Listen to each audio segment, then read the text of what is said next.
শুভ সন্ধ্যা বন্ধুরা। গল্প হলেও সত্যির আসরে তোমাদের বন্ধু সোমশুভ্র আবার উপস্থিত হয়ে গেলাম।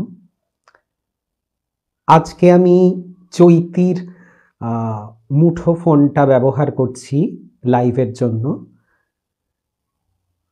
আমি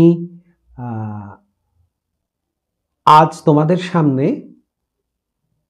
একজন অতিথিকে নিয়ে আসবো। তোমরা সবাই চেনো, সবাই জানো, আমার খুব স্নেহের ভাই দীপ্ত প্রকাশ চক্রবর্তী। ও আগেও বার দুয়েক এসেছে। অত্যন্ত সুবক্তা আর দারুণ তার যে বাচনভঙ্গি এবং তার ঘটনার সম্ভার দুটোই কিন্তু অত্যন্ত প্রশংসনীয়। তো আমি অপেক্ষা করছি দীপ্ত প্রকাশ যদি এসে থাকো।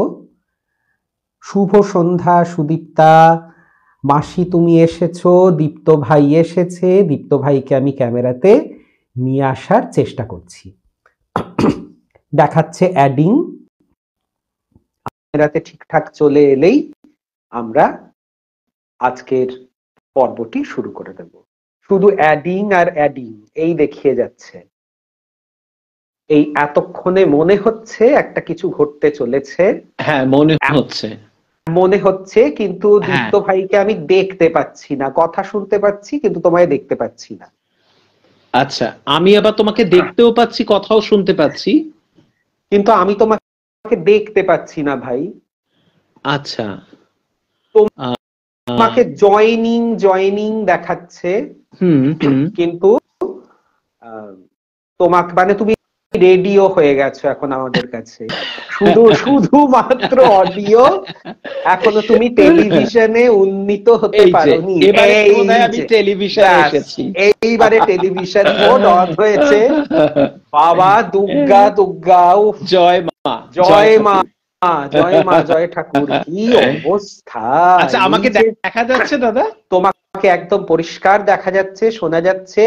শুধু এবারে বন্ধুদের কাছ থেকে একটু জেনে নেব তারা দেখতে পাচ্ছেন কিনা। হ্যাঁ, গোপালকে না দেখালে তো সবটা বৃথা, এ তো পুরো ক্যান্সেল হয়ে যাবে এপিসোড গোপালকে যদি না দেখা। অবশ্যই। তো আচ্ছা, সকলের ডিমান্ডে অত্যন্ত জনপ্রিয় মানুষ যিনি কিনা 5000 বছরের ওপরেও জনপ্রিয়তা এইভাবে টিকিয়ে রেখেছেন, এটা সাংঘাতিক একটা বিষয়। তো সেই তাকে একবার যদি না দেখিয়ে দিই, জয় গোপাল, এনাকে যদি না দেখিয়ে দিই, ইনি সব সময় ঠান্ডা হয়ে আছেন। এনাকে যাই পড়াই না কেন, ইনি ঠান্ডা। এবারে বিশ্ব সংসারের নিয়ন্তা। তো এই জন্য তাহলে এবারে গোপাল দর্শন হয়ে গেছে সবার। আমি তাহলে গোপাল সোনাকে স্বস্থানে রেখে আজকের পর্ব আমরা শুরু করব। হ্যাঁ দাদা। আচ্ছা, তো যে কথাটা বলি, গোপাল দর্শন করার উদ্দেশ্য হচ্ছে যে একটি আলোকবর্তিকার মধ্যে নিজেদেরকে রেখে অন্ধকার দিকগুলো, ছায়া দিকগুলো নিয়ে আলোচনা করা। একদমই। নইলে যদি সেই অন্ধকার বা ছায়া আমাদের এইখানে যদি প্রবেশ করে যায়, খুব মুশকিল। সেই জন্য সবসময় আমাদের ঠাকুর মা, আমাদের গোপাল সোনা সকলকে বেশ অস্ত্র শস্ত্র নিয়ে আমাদেরকে বসতে হয়, যে আমরা যাতে সুরক্ষিত থাকি। তো সবাই সুরক্ষিত হয়ে গেছো তোমরা এতক্ষণে। এবারে আমি বলি, স্বামীজি যেরকম শিকাগো জয় করে ফিরেছিলেন, বিশ্বজয়, আমাদের দীপ্ত ভাই সেরকম কিন্তু শীত জয় করে ফিরেছে। একটা মস্ত তুলনা হয়ে গেল। দীপ্ত ভাই কিন্তু ছাত্রছাত্রী সমেত পাহাড়ি জায়গা থেকে শীতং, দার্জিলিং এইসব ঘুরে সে আমাদের সামনে পাহাড় দাপিয়ে পর্বত জয়ী। তোমরা এখন তোমাদের সামনে পর্বত জয়ী দীপ্ত প্রকাশ চক্রবর্তীকে দেখতে পাচ্ছ। এবং যাবার আগে দাদার স্ট্রিক্ট ইনস্ট্রাকশন ছিল, তুমি মানে সাবধানে ফিরবে, যাচ্ছ যাও, কিন্তু ঝুলি ভরে আনবে, ঝুলি ভরে গল্প নিয়ে আসবে, নইলে কিন্তু মানে ভাই ভাই দ্বন্দ্ব আটকায় কে, একদম ভয়ঙ্কর জিনিস হয়ে যাবে, গৃহযুদ্ধ হয়ে যাবে একদম। তো আর সে ভীত হয়ে ভাই এসেই আমাকে বলছে দাদা আমি এসেছি আর গল্প হয়েছে, ফিরে এসেই আমাকে আশ্বস্ত করে দিয়েছে যে হ্যাঁ আমি আমার গল্প এসে গেছে, গল্প এসে গেছে, ঠিক আছে ঠিক আছে, বাহ এইবারে আমি একদম সন্তুষ্ট। তো আমি শুরুটা আমি একটা ছোট্ট ঘটনা দিয়ে করে নিই, তারপরে আমরা চলে যাব আমাদের পর্বত জয়ী মহাবীরের কাছে, আমরা চলে যাব।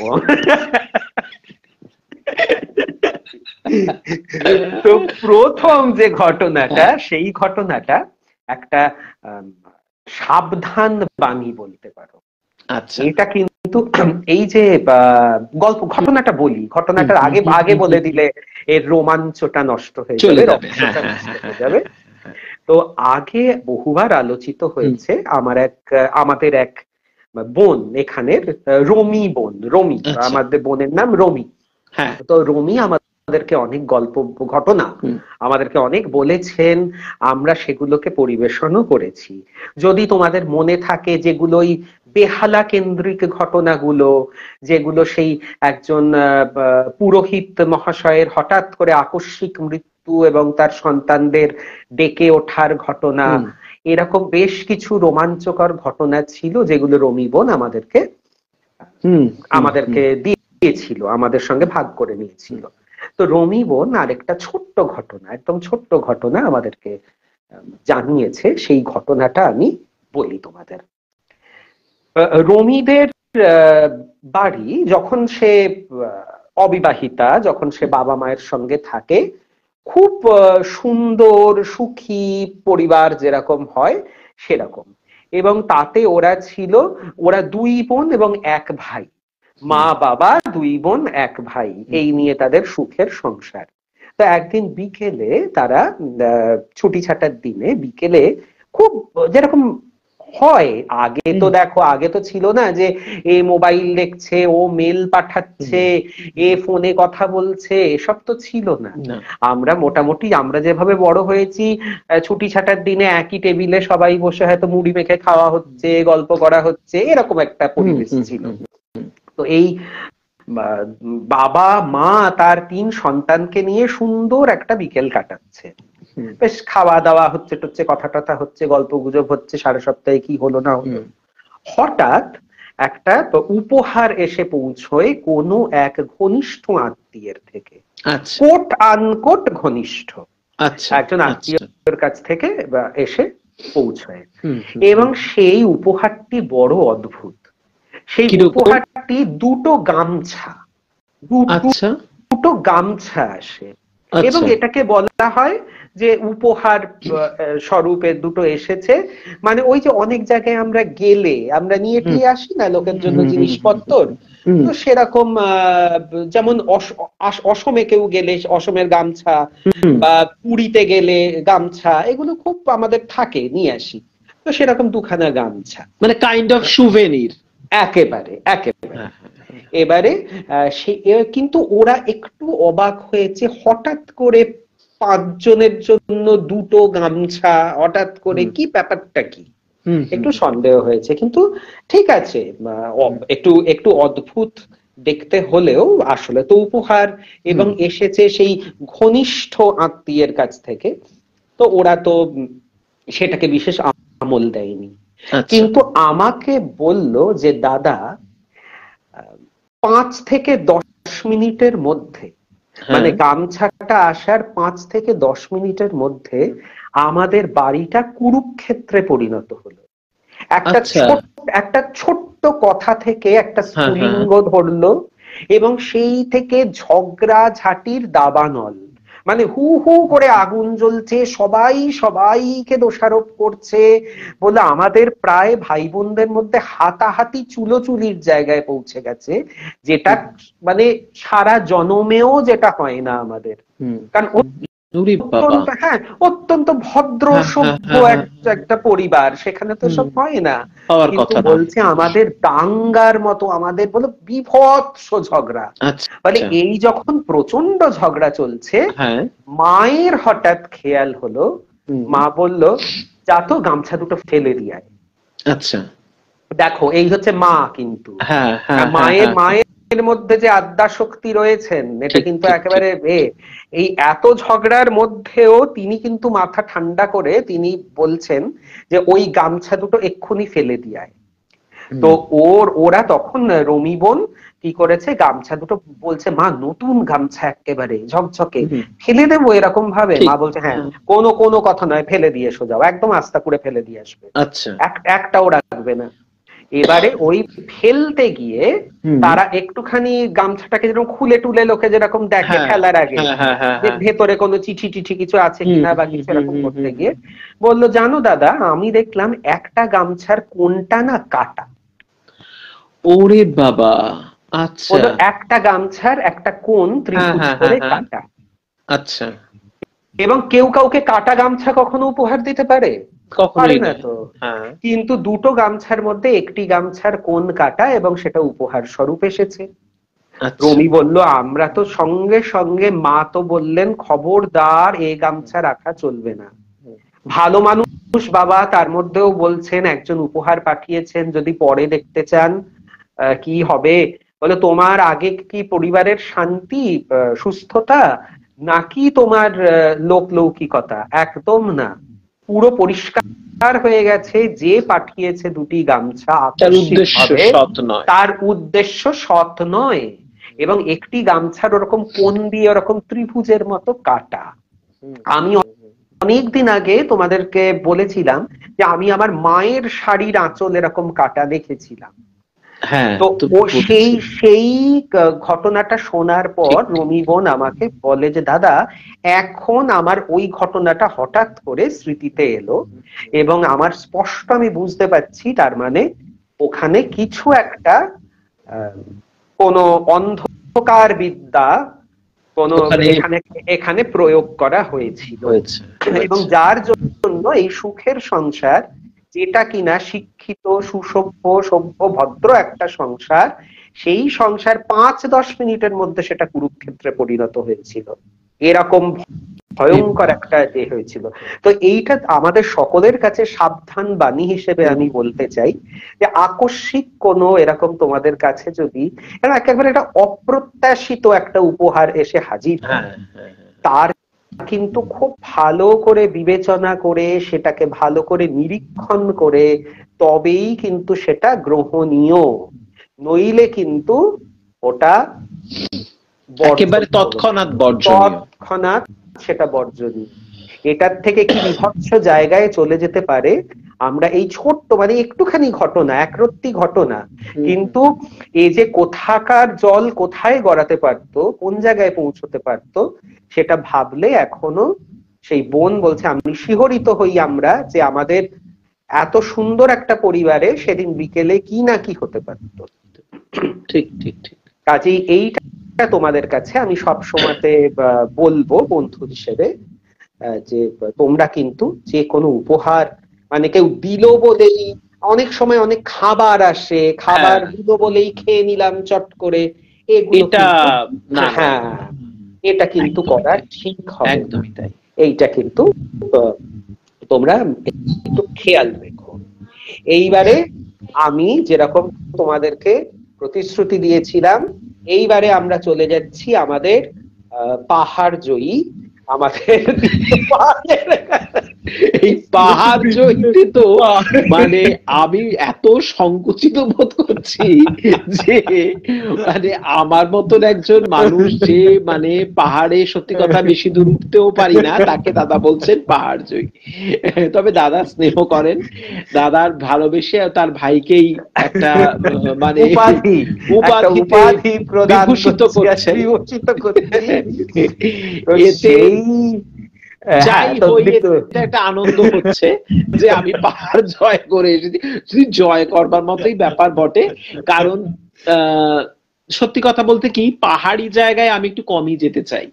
কারণ যেহেতু পাহাড়ে আমার একটা হাই অল্টিটিউডের একটা সমস্যা হয়, একটু মাথা টাথা ঘোরে, বেশি উপরে উঠতে পারি না, যে কারণে আমার এই সমতল ভ্রমণটাই ভালো বেশি। সমতল ভ্রমণটা আমার মনে আমার গ্রিপে। এটা কিন্তু তোমার সঙ্গে আমার খুব মিল, আমারও এই মাথা চক্কর কাটার ব্যাপারটা আছে। আর একটা জিনিস আমার যেটা মনে হয়, আমি যতই ভুতুরে মানুষ হই না কেন, আমার না খুব অন্ধকার, খুব কুয়াশা, খুব ভালো লাগে না, আমার না ভীষণ, আমি একটা অদ্ভুত একটা ডিপ্রেশনের মতো একটা আমার খুব সান ভালো লাগে, আমার খুব সূর্য ভালো লাগে।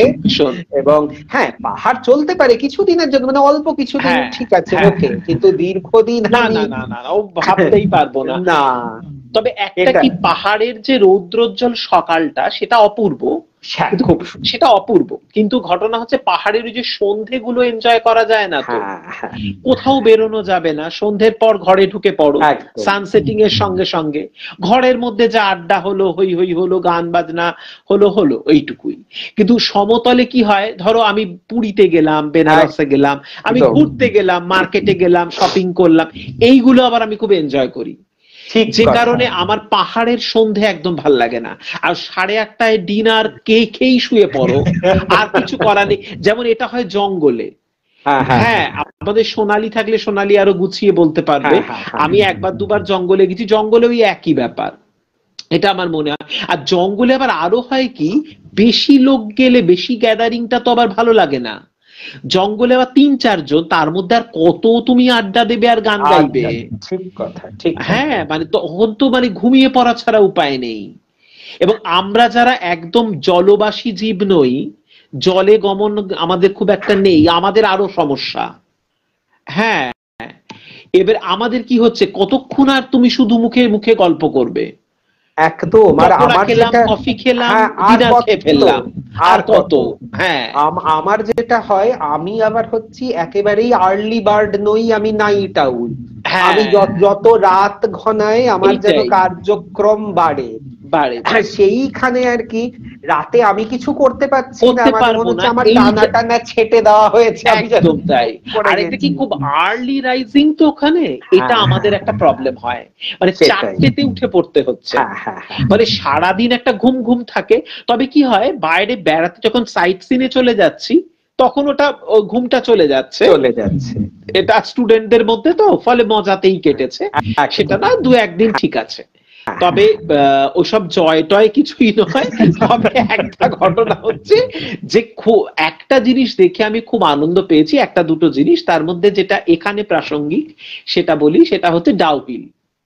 আরে সর্বনাশ, ডাউহিলের ভ্রমণটা খুব এনজয় করেছি, এবং সেই নিয়েই বলবো। তার আগে একটু ঠাকুরমাকে স্মরণ করে নি, ঠাকুরমা, স্বামীজি, গুরু মহারাজ, গুরুদেব মহারাজ, সবাইকে স্মরণ করে নি, গোপাল সোনাকে স্মরণ করে আমি আমার কথা শুরু করি। এবং দাদা যে কথা দিয়ে সুর বেঁধে দিলেন আজকের অনুষ্ঠানের, আজকের পর্বের, গল্প হলেও সত্যি পর্বে, যে ব্ল্যাক ম্যাজিকের দরুন সেই গামছা কাটা এবং সেটা বিপর্যয় কিভাবে নিয়ে এলো, এই প্রসঙ্গে একটা অন্য ঘটনা আমার মনে পড়লো, মানে পাহাড় কেন্দ্রিক একেবারেই নয়। সেটা হচ্ছে, 2টি বাচ্চা ছেলে, কিশোর বয়স্ক 2টি ছেলে আর কি, বাচ্চা বলতে কিশোর, তারা হায়ার সেকেন্ডারি দেবে টেবে, মানে লেট অ্যাডোলেসেন্স এরকম। তারা প্রতিদিন ছাদে, যেমন এখন হয় বাচ্চারা একটু মোবাইল ঘাঁটে রাত্রিবেলা ছাদে গিয়ে, গ্রীষ্মকালের দিন পুজোর আগ করে, তা ছাদে এরকম ঘুরছে এবং মোবাইল ঘাঁটছে, এ ওর সাথে গল্প গাছা করছে। মানে এক বন্ধুর বাড়িতে আরেক বন্ধু এসেছে, গ্রুপ স্টাডি করবে, রাত্রে থাকবে। এখন এই গ্রুপ স্টাডির একটা ফ্যাশন হয়েছে আবার, এটা আমাদের সময় আবার ছিল না। তা যাই হোক, সেটা অন্য কথা। তা সে এসেছে, তারা দুজনে ছাদে গিয়ে একটু গল্প টল্প করছে, খাওয়া দাওয়া করে বাবা মা ঘুমিয়েছে। আর ওদের একজনের কোলে, মানে যার বাড়িতে আরেক বন্ধু এসেছে, তার কোলে একটা ছোট্ট বেড়াল ছানা, ছোট্ট একটা বেড়াল ছানা, এবং সে তাদের বাড়িরই পোষ্য আর কি। তা ওই বেড়াল এবং বেড়াল ছানাটা ওর খুব প্রিয় আর কি, ছেলেটির। তা বেড়াল ছানাটা কোলে রয়েছে, একেবারে গ্যাদা বাচ্চা আর কি। তা নিয়ে গল্প করছে, হঠাৎ করে ওরা একটা খুব তীব্র চিৎকার শুনতে পেল, তীব্র চিৎকার।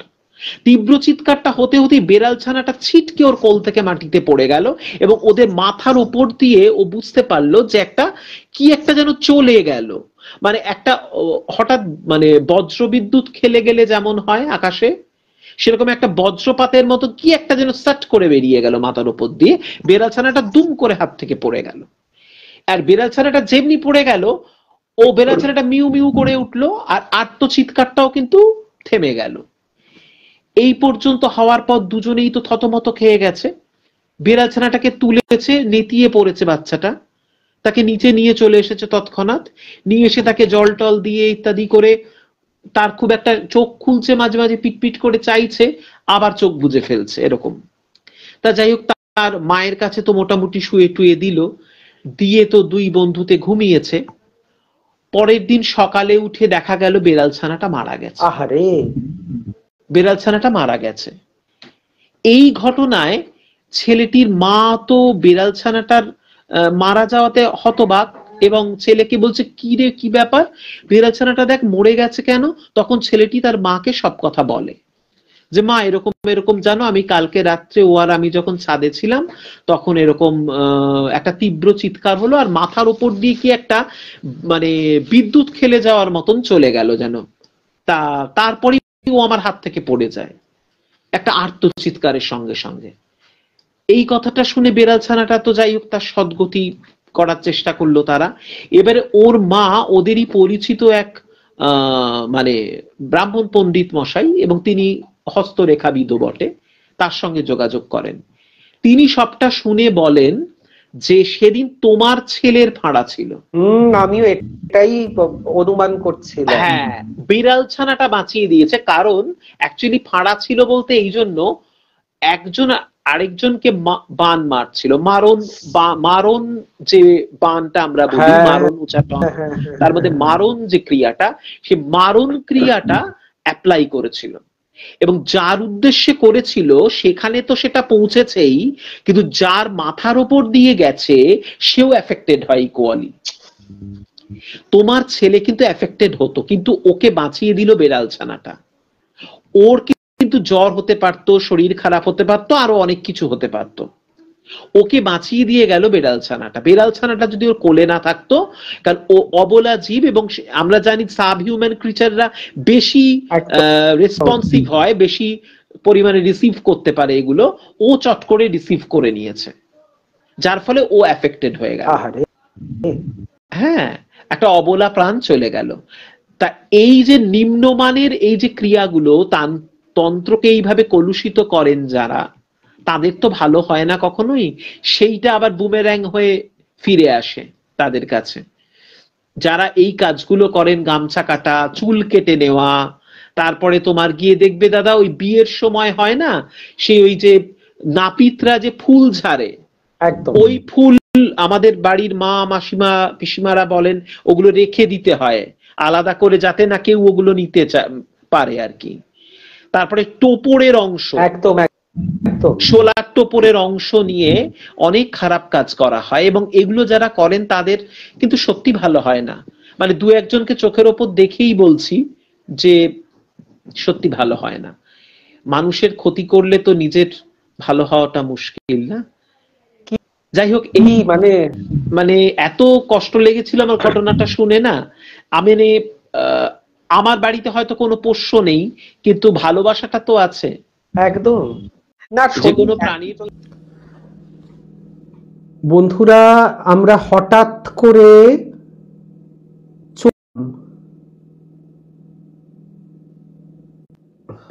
দীপ্ত, তুমি কি আছো? হঠাৎ করে কানেকশন সমস্ত চলে গেল, পুরোটা স্ন্যাপ হয়ে গেল। আমি বুঝতে পারছি না কি হলো ব্যাপারটা, হঠাৎ করে সবটা কানেকশন চলে,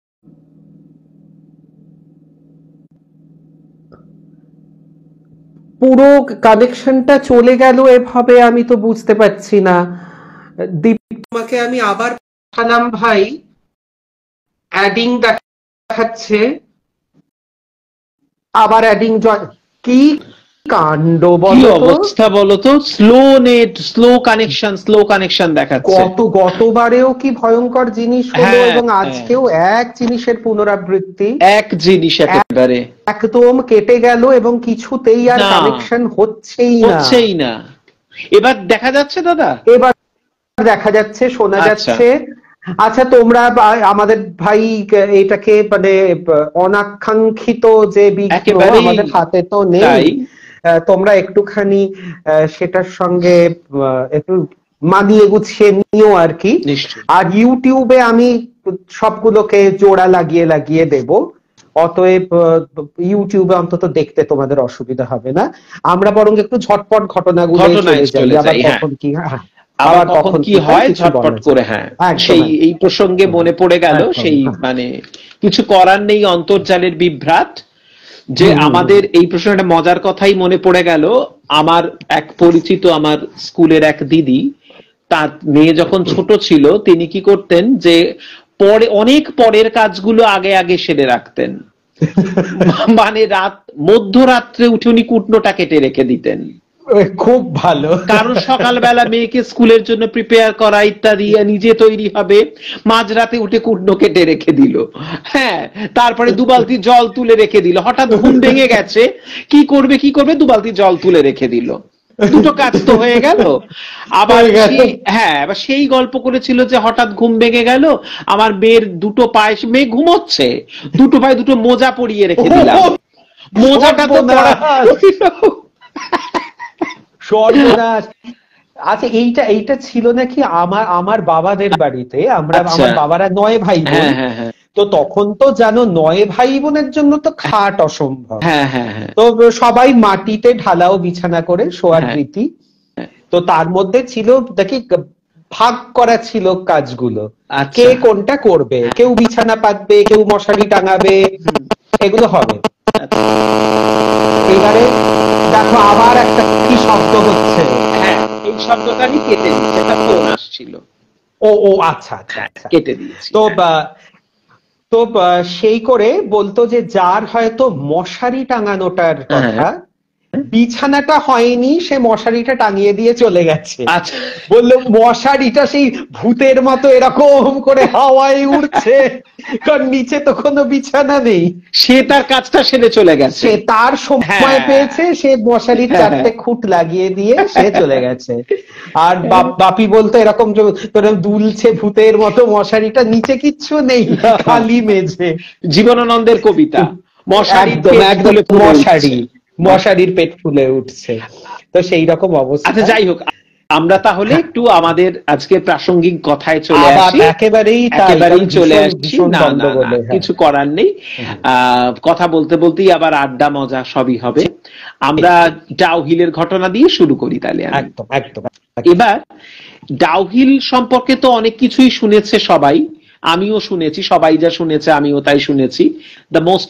one of the most haunted places of the world, এবং সেই হিসেবে একটা তো বুকের মাঝে একটা মানে খুব মানে এক্সাইটমেন্ট নিয়ে গিয়েছি সকলেই আমরা, যে ডাউহিল মানেই বোধহয় ঢুকতে ঢুকতেই ভূত দেখতে দেখতে যাবো আর কি, মানে এরকম একটা হাব ভাব প্রত্যেকে। হ্যাঁ, তার আগে আমার থেকে 2-একটা গল্প টল্প সব শুনেছে লোকজন, এবারে সবারই খুব মানে একদম চূড়ান্ত এক্সাইটমেন্টের একদম পিকে প্রত্যেকে, যে ডাউহিল যাচ্ছে মানে একটা কিছু ঘটে যাবেই আছে। হ্যাঁ, একটা ভূতের একটা কিছু অলৌকিক অভিজ্ঞতা হবে তবে। তো যাই হোক, এবার আমি বেড়াতে যাওয়ার সপ্তাহখানেক আগে, আমি তখনও জানতাম না কিন্তু যে আমাদের ট্যুরে ডাউহিলটা কভার করবে, সাইট সিন, এটা আমি জানতাম না। আমি জেনেছি যাওয়ার একদিন আগে। তা আমি এমনি ইউটিউবে একটা চ্যানেলে এরকম একজন ভদ্রমহিলা বলছেন যে উনি এবং ওনার ছেলে, ওনার স্বামী ডাউহিলে গিয়েছিলেন, এবং দুপুর 3টে বেজে গেছে, তখন 4টেতেই বন্ধ করে দেয়। মানে ডাউহিল যে পার্কটা, ডাউহিল পার্কটা মানে যেটা পাইন ফরেস্ট, ওইটা কিন্তু বিকেল 4টেতে বন্ধ হয়ে যায়। তা ওনারা গেছেন 3টের সময়, গিয়ে নেমেছেন, এবং তখন ওনার ছেলে কিছু দূর যাওয়ার পরই গা ছমছম করেছে, আর বেশি দূর যেতে পারেনি, গাড়িতে ফিরে এসে বসে পড়েছে, এবং ওনারা স্বামী স্ত্রী আর নামেননি ইত্যাদি ইত্যাদি। তা এগুলো শুনে গেছি। তা আমার যেটা ব্যক্তিগতভাবে মনে হলো, আমি ঘটনায় পরে আসছি, আমার আগে অনুভূতিটা বলি। ডাউহিল প্রথমে একটা লোয়ার ফরেস্ট আছে, সেটাকে পেরিয়ে আমরা আপার ডাউহিল ফরেস্টে যেতে হয় আর কি। প্রথমে একটা কার্শিয়াং এর যে লোয়ার ফরেস্ট, সেটাতেও পাইন ফরেস্ট, সেটাও কিন্তু খুব ছমছমে এক কথায়। দুপাশে বিরাট বিরাট পাইনের গাছ এবং এক পাশটা খাদ, এবং সেটাও একটা নির্জন রাস্তা মাঝখান দিয়ে চলে গেছে, যেমন হয় বিথি পথ ধরে। সে অ্যাভিনিউটা ধরে আমরা অনেক দূর গেলাম টেলাম, ছবি ছাপা তোলা হলো, সেলফির বন্যা ইত্যাদি করে টোরে যখন আমরা ওপরে গেলাম আপার ফরেস্টটাতে, সেখানে অনেকটা দূর হাঁটতে হয়। এবং শুরুতেই ঢুকতেই একটা কথা লেখা রয়েছে, everything that you have heard about Dowhill might be true. ও, এই কথাটা শুরুতেই লেখা, হ্যাঁ। এবং তারপর লেখা বিওয়্যার অফ ডাউহিল। ও হ্যাঁ, বিওয়্যার অফ ডাউহিল, একটা সেই স্ট্যাটিউটারি ওয়ার্নিং এর মতো আর কি। একদম। আর ঢুকতেই ওই রকম একটা বোর্ডে লেখা রয়েছে, everything that you have heard about Dowhill might be true. এইটা তো মাইট বি ট্রু। এইটা দেখতে দেখতে তো আমরা ঢুকে গেলাম। ঢুকে গিয়ে তো হই হল্লা হেন তেন, চা কফি টফির পর্ব মিটিয়ে মিটিয়ে, এবং আপহিল জার্নি বলাই বাহুল্য, এরকম ভাবে রাস্তাটা খুব খাড়া পথ উঠছে, খুব স্টিপ একটা জমি। তা এইভাবে উঠতে উঠতে আমাদের ছেলেমেয়েরা অনেকটা আগে এগিয়ে গেছে, তারা ছেলে মানুষ, তাদের হাঁটার স্পিডও বেশি। এবারে আমি একে মোটা মানুষ, আমি তো অত দ্রুত হাঁটতেও পারবো না, আমি টুকটুক টুকটুক করে হাঁটছি। এবং আমার সঙ্গে আরো দু একজন যারা একটুখানি কমজোরি মানুষ, তারাও একটু পিছিয়ে পড়েছেন। করতে করতে দেখা গেল কি, আমরা সবেধন দুজন পিছিয়ে পড়েছে অনেকটা, ওরা অনেকটা আগে এগিয়ে গেছে। এবারে আমাদের গন্তব্য হচ্ছে, আমরা ফরেস্টের এন্ডে গিয়ে একটা ওদের মিউজিয়াম আছে, সে মিউজিয়ামটা দেখবো। দেখার পর, সেটা ওই ওয়াইল্ড অ্যানিম্যালের ওপরই মিউজিয়ামটা, সেটা দেখার পর আমরা ওই পেছন দিক দিয়ে নেমে চার্চটা একবার যদি দর্শন করা যায় দূর থেকে, কাছে তো যেতে দেবে না, কাঁটাতার দিয়ে ঘেরা, ওটা দেখে বা পাশে সেই হন্টেড বয়েজ স্কুল, সেটা যদি একটু চাক্ষুষ করা যায়, এইটা হচ্ছে আমাদের উদ্দেশ্য। তার মাঝখানে আমরা ঢোকার পথে গার্লস স্কুলটা দেখলাম। গার্লস স্কুলটাও কিন্তু হন্টেড, কিন্তু বয়েজের তুলনায় কম হন্টেড নাকি। ওখানে কিন্তু মেয়েরা পড়ছে, এবং আমরা বাইরে থেকে কিছু ছবি টবি নিলাম, ভেতরে তো ঢুকতে দেবে না। এবার আমাদের ওই লং জার্নিটা চলছে পায়ে হেঁটে হেঁটে। যখন আমরা দুজন একদম লাস্টে, তখন আমার এবং তার একটা অনুভূতি হলো, এবং আমার থেকে সে অনেক বেশি পাহাড়ে ঘুরেছে। আরেকজন আমার যে সঙ্গী, আমারই এক কলিগ, সে অনেক পাহাড়ে ঘুরেছে, তার ডাউহিল এর আগেও ঘোরা। সে আমাকে বলল, দাদা দেখো, আমি না সামনের যে দুজন আমাদের গ্রুপের, তাদের আমি বলি একটু ধীর পায়ে হাঁট। সে চেঁচিয়ে বলে, তোরা একটু ধীর পায়ে হাঁট। বললো, কেমন একটু কেন অস্বস্তি হচ্ছে না? আমি বললাম, হ্যাঁ, এটা আমারও হচ্ছিল। মানে ফরেস্টে তো একটা ঠান্ডা থাকেই, ধরো সেটা তো ন্যাচারাল, ঠান্ডা থাকবে, আর ওটা তো ঠান্ডারই দেশ, ঠান্ডার সময়ে গেছি, থাকবে। এই ঠান্ডাটা না, একটু অন্যরকম ঠান্ডা, একটা স্যাঁতস্যাঁতে ভিজে ভিজে কেমন একটা হিম হিম ঠান্ডা, মানে মনে হচ্ছে যেন জড়িয়ে ধরা টাইপের, মানে একটা এন্টওয়াইনিং কোল্ড, এরকম মনে হচ্ছে যেন জড়িয়ে ধরছে ক্রমশ ঠান্ডাটা, একটা ভিজে ভিজে জড়িয়ে ধরা ঠান্ডা। এটা একটা ব্যাপার আমার মনে হয়েছে। আরেকটা জিনিস, যখন আমরা দুজনে যাচ্ছি, কেউ কোথাও নেই, তখন বাজে কিন্তু 2-2:30 এরকম বাজে, তখনই মনে হচ্ছে যে সন্ধে হয়ে গেল বোধহয়, এতটাই সূর্যের আলো কম, ভীষণ সূর্যের আলো কম, ভীষণ একটা গ্লুমি অ্যাটমসফিয়ার, মানে ভূত টুত পরের কথা, মানে অ্যাটমসফিয়ারটা এত নেগেটিভ এবং গ্লুমি। এটা আমার মনে হয়েছে যে দুজন হাঁটতে গেলে মনে হচ্ছে দুজনের কথা বলবার আর কিছু নেই, কথা যেন ফুরিয়ে আসছে মনে হচ্ছে। একে তো ধরো ওই রকম একটা স্টিপ একটা জার্নি, তার উপরে ওই রকম একটা পরিবেশ, ভীষণ নেগেটিভ, ভীষণ গ্লুমি, মনে হচ্ছে দুজনের কথা বলাটা যেন ফুরিয়ে আসছে এরকম। তারপরে আগে সামনে যে দুজন ছিল তাদেরকে আমরা দাঁড় করিয়ে আমরা আবার চারজনে যখন আবার একটু কথা টথা বলতে বলতে যাচ্ছি, তখন আবার মনে হলো যে ব্যাপারটা স্বাভাবিক হলো। কিন্তু এটা আমার মনে হয়েছে যে দিনের বেলাতেও কিন্তু জায়গাটা খুবই ছমছমে, ভীষণ স্কেয়ারি, এটা আমার মনে হয়েছে। মানে অনুভূতি, কিন্তু তার মধ্যে ছাত্রীরা পড়ছে, ছাত্রীরা পড়ছে, এবং বয়েজ স্কুল যেটা মোস্ট হন্টেড, সেখানেও বয়েজরা পড়ছে। হ্যাঁ, আচ্ছা। এবার আমরা যখন মিউজিয়ামটা দেখলাম, মিউজিয়ামটা খুব এনজয় করলো সবাই, খুব ভালো লেগেছে মিউজিয়ামটা। মিউজিয়ামে যা থাকে সেটা নতুন করে বলার কিছু নেই। এবার যখন বেরিয়ে আমরা বলছি যে এবার আমরা তাহলে কিন্তু একটু চার্চটা তো দেখতেই হয়, 3 বার পুড়ে যাওয়া চার্চ সবাই আমরা জানি, আপনা থেকে আগুন লেগে গেছিল। তা প্রথমে কেয়ারটেকার যিনি ছিলেন মিউজিয়ামের কিউরেটর, তিনি বললেন যে ওদিকে না যাবেন না, ফালতু এতগুলো ছেলে মেয়ে নিয়ে হিন্দিতেই বলছেন, এতগুলো ছেলে মেয়ে নিয়ে আপনারা কেন যাবেন চার্চ দেখতে? প্রথমত কাছে তো যেতে দেবে না, অনেকটা দূর থেকে দেখবেন। দূর থেকে দেখাটাও কিন্তু খুব একটা নিরাপদ নয় শারীরিক কারণে। হ্যাঁ, এটা আমি শুনেছি, চার্চটার একটু কাছে গেলেই শরীর খারাপ করে, অনেকেরই করেছে। এবং ওই কিউরেটর এবং কেয়ারটেকার উনি বললেন যে কাছাকাছি তো যেতে দেবেই না, ছেড়ে দিন এবং যাবেনও না, কিন্তু এতগুলো বাচ্চা নিয়ে আপনারা কেন চার্চ দেখতে যেতে চাইছেন? আর বয়েজ স্কুলটা দেখবার কি আছে? ও তো হন্টেড, সবাই জানি আমরা, ওরা বলছে হন্টেড সবাই জানি, কিন্তু এটা পাবলিকলি বলা হয় না, রেপুটেশনের ব্যাপার, তারা বলবে কেন? কিন্তু এটা তারপরে ড্রাইভাররা রাজি হলো না কিছুতেই, ড্রাইভাররা কিন্তু কিছুতেই রাজি হলো না নিয়ে যেতে। ড্রাইভাররা বললো না, আমরা যাব না ওদিকটা, আপনারা এটা দিয়ে, এটা তো দেখলেন, এতটা ফরেস্ট দেখলেন, মিউজিয়াম দেখলেন, আমরা ওই চার্চের দিকে, বয়েজ স্কুলের দিকে যাব না, গাড়ি আমরা অন্য পথ দিয়ে ঘুরিয়ে নেমে যাব। হ্যাঁ, ওরা কিন্তু কিছুতেই যেতে চাইলো না।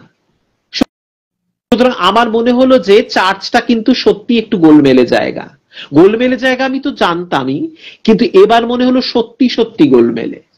মানে ওরা কেউ খুব মানে কনফিডেন্টলি বললো না, হ্যাঁ চলো দূর থেকেই নয় দেখবো, দূর থেকে দেখবো, এটাও কিন্তু প্রশ্রয় দিল না আমাদের।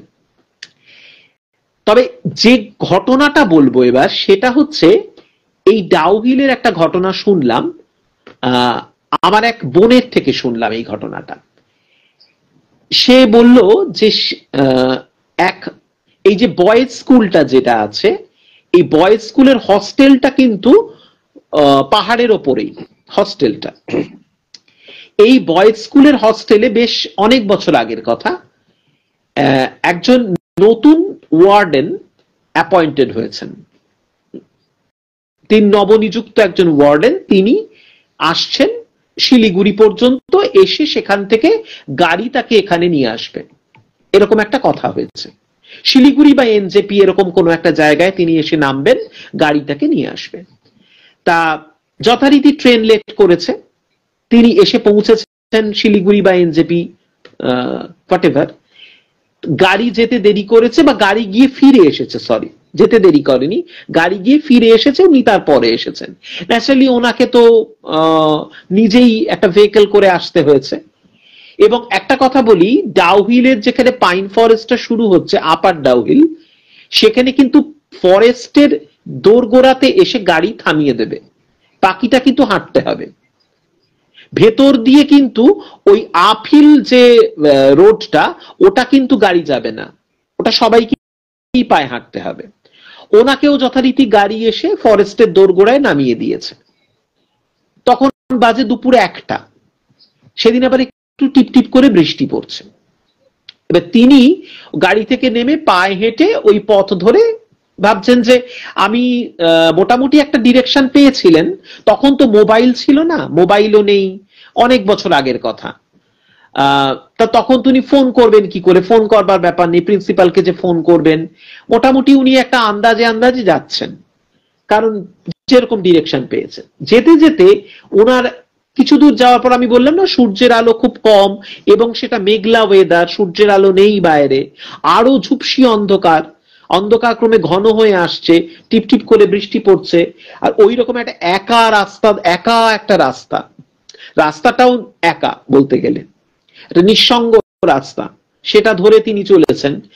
চলতে চলতে ওনার মনে হচ্ছে আমি কি কোথাও হারিয়ে যাচ্ছি, আদৌ হস্টেলটা কোথায়, এটা তো আমি আন্দাজে চলেছি, আমি তো বুঝতে পারছি না, যদি পৌঁছতে না পারি, এর মধ্যে এরকম বৃষ্টি ক্রমশ বাড়ছে, আমি কোথায় যাব? তখন উনি দেখছেন কিছু দূর যাওয়ার পর, এরকম যখন উনি ভাবছেন, দেখছেন সামনে, ওনার ঠিক সামনে আগে আগে একজন ভদ্র মহিলা চলেছেন। একজন ভদ্রমহিলা, তিনি বাঙালি তো নয়, গুর্খা বা নেপালি এরকম কোন একজন মহিলা, মাথায় একটা ছাতা নিয়ে টুকটুক টুকটুক করে হেঁটে হেঁটে যাচ্ছেন।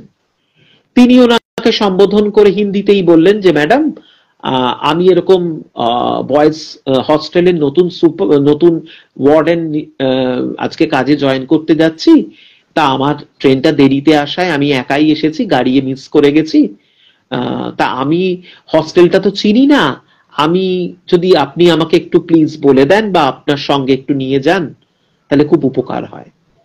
তা ভদ্রমহিলা কিন্তু ওনাকে ইশারায় ওনার সঙ্গে আসতে বললেন, এবং যেহেতু সেদিন খুব অন্ধকার ছিল উনি ভদ্রমহিলার মুখটা দেখেননি যথারীতি। ভদ্রমহিলার ছাতার নিচে ওনাকে আসতে বললেন, উনি ছাতার নিচে গেলে তারপরে কি একটা হিন্দিতে বললেন, মানে আমি আপনাকে নিয়ে যাচ্ছি চলুন, মানে এরকম আর কি একটা সিগন্যাল দিলেন।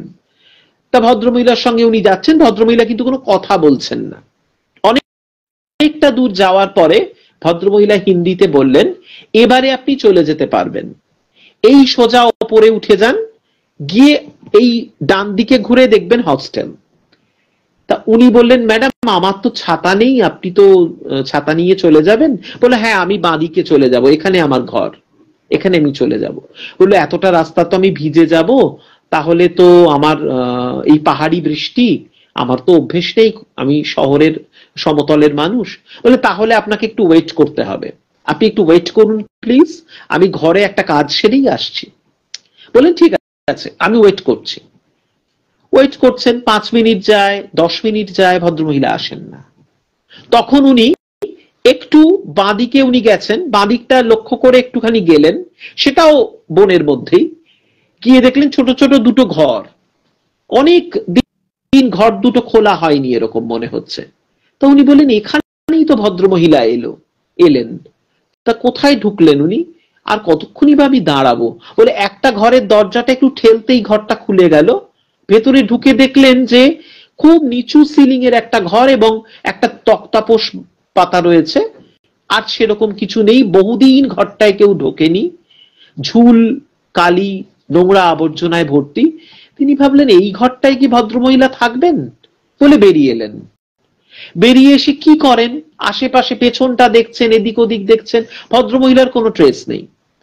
তখন উনি ওই বাড়ির যে একটা শেড ছিল, শেডের নিচেই দাঁড়িয়েছেন বৃষ্টি থেকে বাঁচার জন্য, দাঁড়িয়ে আছেন, আর কেমন ওনার এবারে ভয় করছে। এতক্ষণ কিন্তু উনি ভয়টা পাননি, শেডের নিচে দাঁড়ানোর পর ওনার গাটা ছমছম করছে। এবারে উনি বুঝতে পারছেন যে ওনার সঙ্গে একটা অন্যরকম কিছু বোধহয় ঘটতে চলেছে, উনি পৌঁছতে তো পারবেনই না, উল্টে ওনার কি হবে উনি এটা ভেবে খুব শঙ্কিত হচ্ছেন। এমন সময় একটা গাড়ির হর্ন শুনতে পাচ্ছেন, ওপরটা হচ্ছে মানে মেন রোড আর কি, ওপরটা মেন রোড থেকে একটা গাড়ির হর্ন তিনি শুনতে পাচ্ছেন। কারণ ওই যে পাকদণ্ডী পথটা যাচ্ছে, তার বাঁদিক দিয়ে যে রাস্তাটা, ওটা সোজা উঠে গিয়ে, সোজা মানে অনেকটা উঠে গিয়ে রোডে মিশছে। ওইটা উনি গাড়ির হর্নটা শুনে উনি তাকিয়েছেন এদিক ওদিক। তখন গাড়ি থেকে নেমে ওই হস্টেলের প্রিন্সিপাল বলছেন, আপনি কে, আপনি এখানে দাঁড়িয়ে আছেন, কিছু দরকার? বলছে হ্যাঁ স্যার, আমি এই নতুন হস্টেলের ওয়ার্ডেন, আজকে কাজে জয়েন করতে যাচ্ছি, তা আমাকে প্রিন্সিপাল সাহেবের আনার কথা ছিল, তা গাড়ি লেট করেছে ইত্যাদি ইত্যাদি। বলে আরে দাঁড়ান দাঁড়ান, আমি প্রিন্সিপাল সাহেব, আমি ঘুরে আসছি, আপনি ওখানেই দাঁড়াবেন, বা আপনি এই রাস্তাটা ধরে ওপরে উঠতে পারবেন? বলে হ্যাঁ পারবো। বলে তাহলে চলে আসুন চলে আসুন। বলে উনি কিন্তু গাড়ি থামাননি, গাড়িটা স্টার্ট দিয়েই রেখেছেন। ও উঠে গেল ওই পথ দিয়ে, উঠে গিয়ে উনি বললেন যে, প্রিন্সিপাল বললেন আপনি এখানে দাঁড়িয়ে কি করছেন? বলছে না, আমি তো একজন ভদ্রমহিলা, আমাকে এগিয়ে নিয়ে যাচ্ছিলেন, উনি বললেন আমাকে হস্টেলটা দেখিয়ে দেবেন, ওনার ছাতাতেই যাচ্ছিলাম, তারপর উনি ঢুকে গেলেন, বাঁদিকে বললেন একটু অপেক্ষা করুন, আমি কাজ সেরে এসে আপনাকে নিয়ে যাব। বললেন ভদ্রমহিলা কেমন দেখতে? তা উনি বললেন, বলে ঠিক আছে আপনি আগে গাড়িতে তো চলুন, তারপর বলছি। তো গাড়িতে উঠে গেলেন।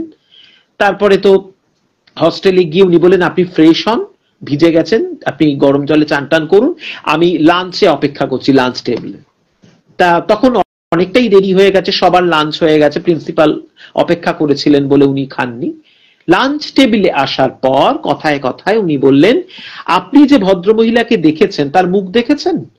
বললেন মুখটা ঠিক অত ভালো করে বুঝতে পারিনি, কারণ আজকে তো এমনিতেও খুব অন্ধকার ওয়েদার আর বনের মধ্যে। বললেন আপনি যাকে দেখেছেন তিনি মানুষ নন, মানুষই নন। কারণ আমাদের এই হস্টেলটা তো বয়েজ হোস্টেল, আমরা এখানে কোনো মহিলা কাজ করেন না, এক। দুই হচ্ছে যে ওই ওয়েদারে ওই সময় কোনো মহিলা এই পথে খুব একটা যাতায়াত করে না।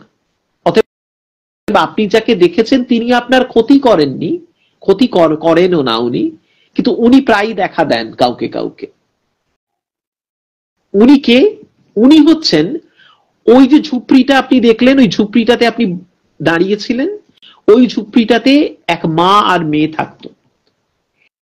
সেই মা এবং মেয়ে থাকাকালীন মেয়ে কিছু উপার্জন করত এবং মা আর মেয়ের দুজনের সংসার চলত। কিন্তু হঠাৎ মা খুব অসুস্থ হয়ে পড়েন, মা শয্যাশায়ী হন, তখন আরো বেশি অর্থের প্রয়োজন হয়। মেয়ে তখন আরো কিছু কাজের সন্ধানে শিলিগুড়িতে যান। শিলিগুড়িতে যাওয়ার পর সেখানে মেয়ের যথারীতি একজনের সঙ্গে একটা অ্যাফেয়ার হয় এবং তিনি প্রতারিতা হন এবং তিনি সেই সময় তিনি প্রতারিত হন এবং অন্তঃসত্ত্বা হয়ে ফিরে আসেন গ্রামে, এই ডাউহিল গ্রামে ফিরে আসেন।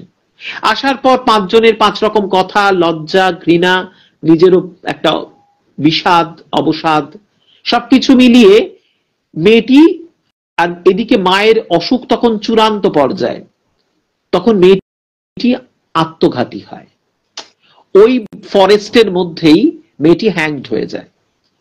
তার 1 মাসও কাটে না, মাটি বিনা চিকিৎসায় মারা যায়। সেই থেকে ওই মেয়েটি প্রায় যারা নতুন আসে পথ ভুলে যায় তাদেরকে পথ দেখায়। সব সময় যে দেখায় তাও নয়, মাঝে মাঝে দেখায়, কেউ কেউ দেখতে পায়, আপনি তার মধ্যে একজন, তবে সে কারো ক্ষতি করে না। এবং এটা আমরা শুনলাম উপকারী, হ্যাঁ, এবং এটা আমরা শুনলাম ওই ফরেস্টের মধ্যে অনেক আত্মঘাতী হয়েছে, এরকম ঘটনা প্রচুর রয়েছে, মানে আত্মহননের ঘটনায় পূর্ণ।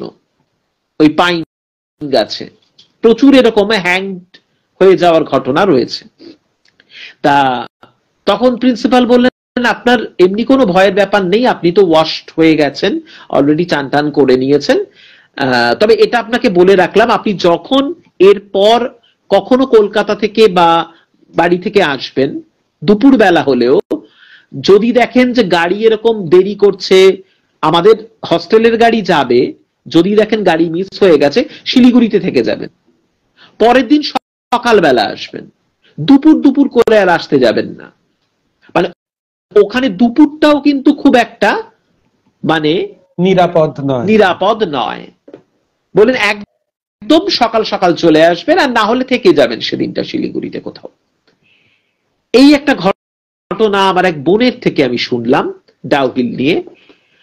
একটা জিনিস দীপ্ত, আমার মনে হয় যে তারপরেও এই ছেলেদের এবং মেয়েদের স্কুলগুলো এরকম একটা বিপজ্জনক জায়গায় চালানোর কি দরকার? এখন এই স্কুল যেখানে পদে পদে বিপদ, সেখানে কতগুলো কচি কচি বাচ্চা। স্কুলগুলো কিন্তু সরকারি স্কুল, গভর্নমেন্ট স্কুল।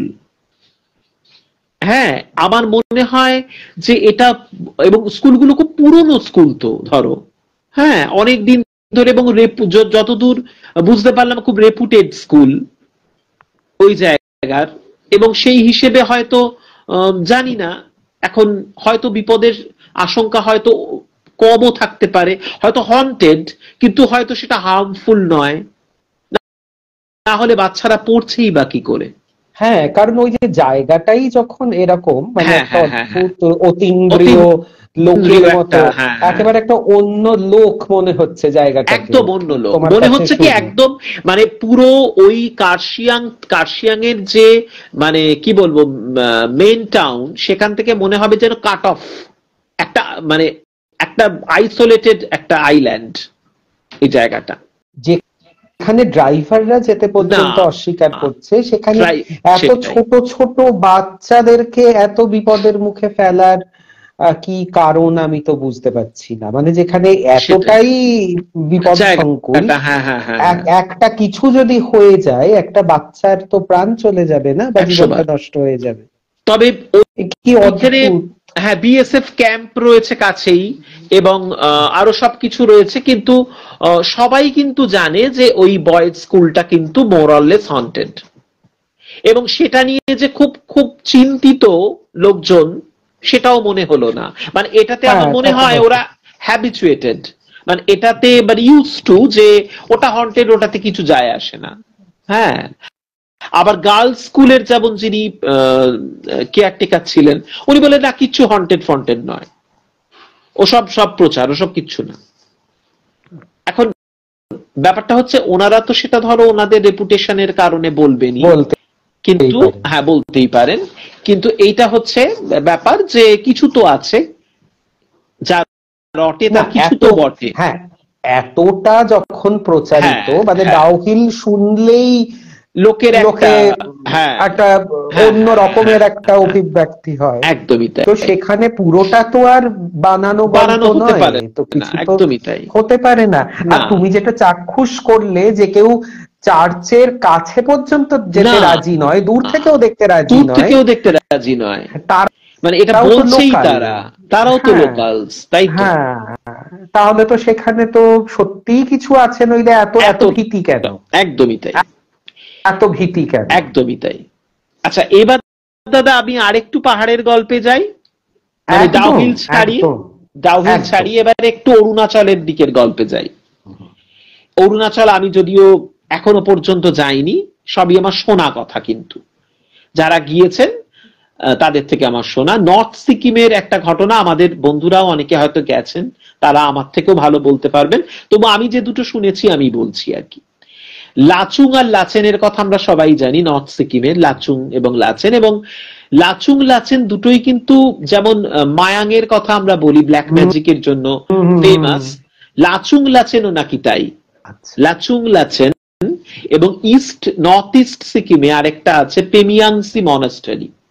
পেমিয়াংসি মনাস্ট্রি, এটাও কিন্তু ব্ল্যাক ম্যাজিকের জন্য বজ্রযানী বৌদ্ধ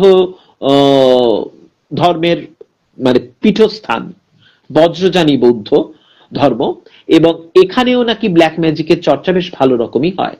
এবং ব্ল্যাক ম্যাজিক ও তান্ত্রিক বৌদ্ধ ধর্মের যে আচার, এগুলো এখানে প্র্যাকটিসড হয় আর কি। তা আমার এক বোনের কাছেই শোনা যে ওরা গত বছর ওরা লাচুং এ গিয়েছিল, না গত বছর নয়, গত 2-3 বছর আগে, গত বছরের যেটা সেটা পরে বলছি। ওরা লাচুং এ যায়, এবং লাচুং এ যাওয়ার পর তখন ওর বাচ্চাটা খুব ছোট, ও এবং ওর স্বামী দুজনে যায়, গিয়ে বাচ্চাটাকে নিয়ে যাওয়ার পর লাচুং চু, আমরা সবাই জানি চু শব্দের অর্থ নদী, চু মানে নদী তিব্বতী ভাষা, এবং সে নদীর এক পাটটা হচ্ছে একটা গ্রাম, আর আরেক পাটটা পাহাড় ঘেরা একটা মানে ভ্যালি, যে ভ্যালিটার ওপরে হচ্ছে একটা মনাস্ট্রি, খুব প্রাচীন মনাস্ট্রি। এবং এই মনাস্ট্রিটার ব্যাপারটা হলো, এখানে একটা মনাস্ট্রির কথা আমরা সবাই জানি, সেটা হচ্ছে রুমটেক মনাস্ট্রি, একদম রুমটেক। আরেকটা হচ্ছে রংকিনি মনাস্ট্রি, রংকিনি, এই দুটো মনাস্ট্রি। তা এরকম রুমটেক এবং রংকিনি নাকি দুটো একদম আলাদা রুট আর কি। তা ওরা প্রথমে ওই রুমটেক বা রংকিনি কোনো একটাতে যাবে বলে ওরা একটু বেশি দেরি করে ফেলেছিল। মানে ওই নদীর পাড় থেকে যাত্রা শুরু করে ওরা যখন ওপরের দিকে মনাস্ট্রির কাছাকাছি পৌঁছচ্ছে, তখন প্রায় 3:30 বাজে, দুপুর 3:30। তখন একজন মঙ্ক বেরিয়ে আসেন, বেরিয়ে এসে বলেন যে আপনারা এতক্ষণে এসছেন? বলছে আমরা একটু দেখেই জাস্ট চলে যাব। বলছে এখন তো ঢুকতে দেওয়া হবে না, আর এখন সানসেট হয়ে যাবে একটু পরেই, আপনারা নামবেন কি করে? বলছে না, আমরা কোন রকমের টর্চ আছে। আমরা বলছি টর্চ আছে, এইটুকু একটা বাচ্চাকে নিয়ে আপনারা এসছেন? বলছে সে মঙ্ক নাকি ভীষণ রকমের বিরক্ত এবং খুব রেগে গিয়ে ওদের বলছেন যে আপনাদের কোনো একটা আক্কেল জ্ঞান নেই, যে আপনারা এরকম দুপুর 3টে বেজে গেছে, এতক্ষণে আপনারা মনাস্ট্রি দর্শন করতে এসছেন, আপনারা জানেন এখান দিয়ে নামতে পারবেন না সন্ধে হয়ে গেলে, এবং এই জায়গাটা নিরাপদ নয়, একেবারেই নিরাপদ নয়, কি করতে এসেছেন আপনারা? বলতে যাই হোক, তখন তো আমাদের তো ঢুকতে দিল না, প্রচুর বকুনি দিল, দিয়ে আমাদের বললেন আপনারা নেমে যান, শিগগির নামুন। বলে তো নামছি। এবারে মানে নামার যে সিঁড়িগুলো, তো মানে মেন যে সিঁড়িটা আর কি, যে সিঁড়িটা দিয়ে সবাই নামে, সেটা দিয়ে নামতে গেলে অনেকটা সময় লাগবে। কারণ উঠতে আমাদের, ওদের নাকি উঠতে সময় লেগেছে প্রায় 2 ঘন্টার ওপর। বলছে এবার যদি আমি নামি, মঙ্ক বলছেন এবার যদি আপনারা নামেন তো আরো 2 ঘন্টা, সূর্যাস্ত হয়ে যাবে অলরেডি, এবং এরপরে কিন্তু আপনারা কিছু দেখতে পাবেন না। এবং এখানে প্রচন্ড লেপার্ড, এই সিটং এও তাই, প্রচুর লেপার্ড, লেপার্ডের খুব উৎপাত। বলছে এখানে কিন্তু ভীষণ লেপার্ড আছে, কিছু দেখতে পাবেন না, একটা বিচ্ছিরি কাণ্ড হবে বাচ্চা নিয়ে। তা বলছে আপনারা যদি পারেন তো এই একটা মানে একটা অন্য একটা রুট আছে, সেই রুটটা দিয়ে আপনারা নামতে পারেন, কিন্তু সেটা একটুখানি, সেটাতে কোনো রাস্তা, প্রপার কোনো ওয়ে নেই যে একটা পথ দিয়ে নামবেন, সেখানে একটু গাছের ডাল ধরে ধরে একটু লাফিয়ে লাফিয়ে নামতে হবে, এরকম ভাবে যদি নামতে পারেন দেখুন। তা ও বললো যে আমি দেখলাম কি আমার বাচ্চাকে নিয়ে রিস্ক হয়ে যাবে, ঠিক কথা, কিন্তু অতটা সিঁড়ি আর নামার মতন আমার বাচ্চা নিয়ে আমি আর পারবো না, বলে ওরকম ভাবে বাচ্চাকে আমি পিঠের সঙ্গে না বুকের সঙ্গে বেঁধে নিয়ে, তো আমার বর আগে আগে নামছে, আমি পিছু পিছু ওই যে একটা অল্টারনেটিভ যে রুটটা, ওই রুটটা দিয়ে নামছি। নামতে গিয়ে আমার বর একটু অন্য দিকে চলে গেছে নামতে নামতে, ও একটু রাস্তা ভুল করেছে, আমি ঠিকই নামছি। এমন সময় ঝুপঝুপ করে অন্ধকার নেমে এলো, মানে এই নামতে নামতে, ওটা নামা মানে অনেকটা নামা, অনেকটা অন্ধকার নেমে এলো। তা আমি তো বাচ্চা নিয়ে তো মহাবিপদে পড়লাম, মাঝখানে পড়ে গেছি, এবারে আরো অনেকটা নামতে হবে। তা কোনো রকমে গাছের ডাল ধরে ধরে ধরে ধরে হাতড়ে হাতড়ে নামার চেষ্টা করছি। এমন সময় নিচ থেকে একজন খুব বৃদ্ধা বলছে, দাদা খুব বৃদ্ধা বলতে ধরো 80 ছুঁই ছুঁই এরকম বয়স্কা একজন মানুষ, দেহাতি একজন বৃদ্ধা, হাতে একটা লম্ফ নিয়ে এরকম করে হিন্দিতে চিৎকার করে আমাকে বলছে, মানে যার বাংলা করলে এরকম, মানে দেহাতি তিব্বতীতে বলছে আর কি, হিন্দিও ঠিক না, দেহাতি তিব্বতীতে বলছে যে আমি আলো দেখাচ্ছি, নেমে আয় নেমে আয়, বাচ্চাকে নিয়ে নেমে আয়, ভয় নেই আমি আছি। হ্যাঁ, এরকম ভাবে আমি যতক্ষণ না নামলাম আমার বাচ্চাকে নিয়ে, শেষকালে আমার বরকেও আমি দেখতে পেলাম, বড় একটা দিকে ভুল করে চলে গেছিল, ও আমার সঙ্গে জয়েন করলো। ওই যে ওই বৃদ্ধা আমাদের আলো দেখালেন যতক্ষণ না আমরা নামছি নিচে। প্রচন্ড হাওয়া দিচ্ছে, তখন প্রচন্ড হাওয়া দিচ্ছে, উনি লম্ফ ধরে দাঁড়িয়ে আছেন। আমরা নেমে গেলাম, নেমে যাওয়ার পরে আমি কিন্তু ওনাকে আমি প্রণাম করার কথা, মানে এরকম ভাবে আমাদের প্রাণ বাঁচিয়েছেন, ওনাকে প্রণাম করার কথা, আমি ওনার আর কোনো টিকিটই দেখতে পেলাম না। ও মা! নেমে আসার পরে ওনাকে আমি খুঁজলাম এদিক ওদিক, তখন আলোটা নিভে গেছে, আলোটা কিন্তু আর নেই, কিন্তু ওনার আমি আর কোনো ট্রেস করতেই পারলাম না, কোথায় উনি গেলেন আমি আর বুঝতে পারলাম না। এবার তো হোটেলে চলে এলাম, মনটা খারাপ যে ওনাকে একটা থ্যাঙ্কসও বলতে পারলাম না। হোটেলে এসে আমাদের যিনি হোটেলের মালিক ছিলেন, হোটেল ঠিক বলবো না, হোমস্টের ধরো যারা ওনার, তাদের সঙ্গে তো খুব একটা বন্ধুত্বপূর্ণ সম্পর্কই হয়ে যায়, 2-3 দিন থাকবার ফলে গল্প গুজব আড্ডাতে ওনারাও পার্টিসিপেট করেন, তা বাড়ির পরিবেশের মতন একটা ফিল হয়। তা ওনার সাথে সন্ধ্যেবেলা কফি খেতে খেতে কথা বলতে বলতে বলেছি কথাটা, জানেন দাদা আজকে আমরা ওখানে গেছিলাম। বলছে বলেন কি, 3টের পরে ওখানে গেছেন? বলছেন হ্যাঁ, মঙ্ক তো আমাদের খুব বকাবকি করলেন, তারপরে এক বৃদ্ধা আমাদের আলো দেখালেন। বলি বৃদ্ধা আলো দেখালেন? বললেন হ্যাঁ, একজন প্রায় 80 পর এরকম বৃদ্ধা, উনি একটা ওই লম্ফ নিয়ে নিচ থেকে আমাদের আলো দেখাচ্ছিলেন। বলছেন এরকম হাওয়া দিচ্ছে আজকে, এরকম মাঝে মাঝে বৃষ্টি আসছে, তার মধ্যে পথ পিছল, পাহাড়ি পথ, ওই বৃদ্ধা লম্ফর আলো নিবলো না, লম্ফ নিবলো না? এটা আবার হয়? বলে না, লম্ফ তো নেভেনি, আমরা যে নেমে এলাম তখন লম্ফ নিভে গেল। বলছে তাহলে আর আমি কিছু বলবো না, এবার বাকিটা আপনি বুঝে নিন।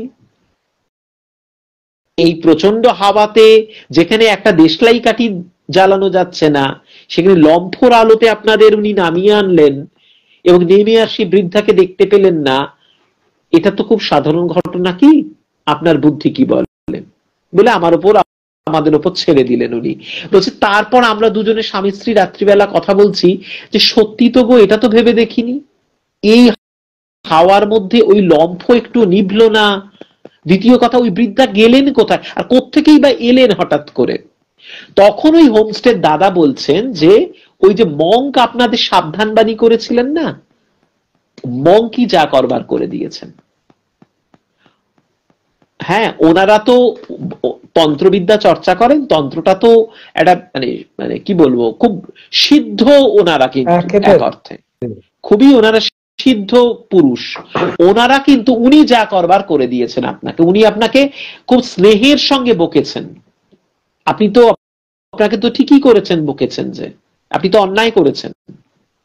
ওনার ওই স্নেহের বকুনিটা খেয়েছেন এবং উনি ওই যাতে আপনি নিরাপদে ফিরতে পারেন ওই ব্যবস্থাটা উনি করে দিয়েছেন। ওই বৃদ্ধা যে উনি নন, কে বলতে পারে?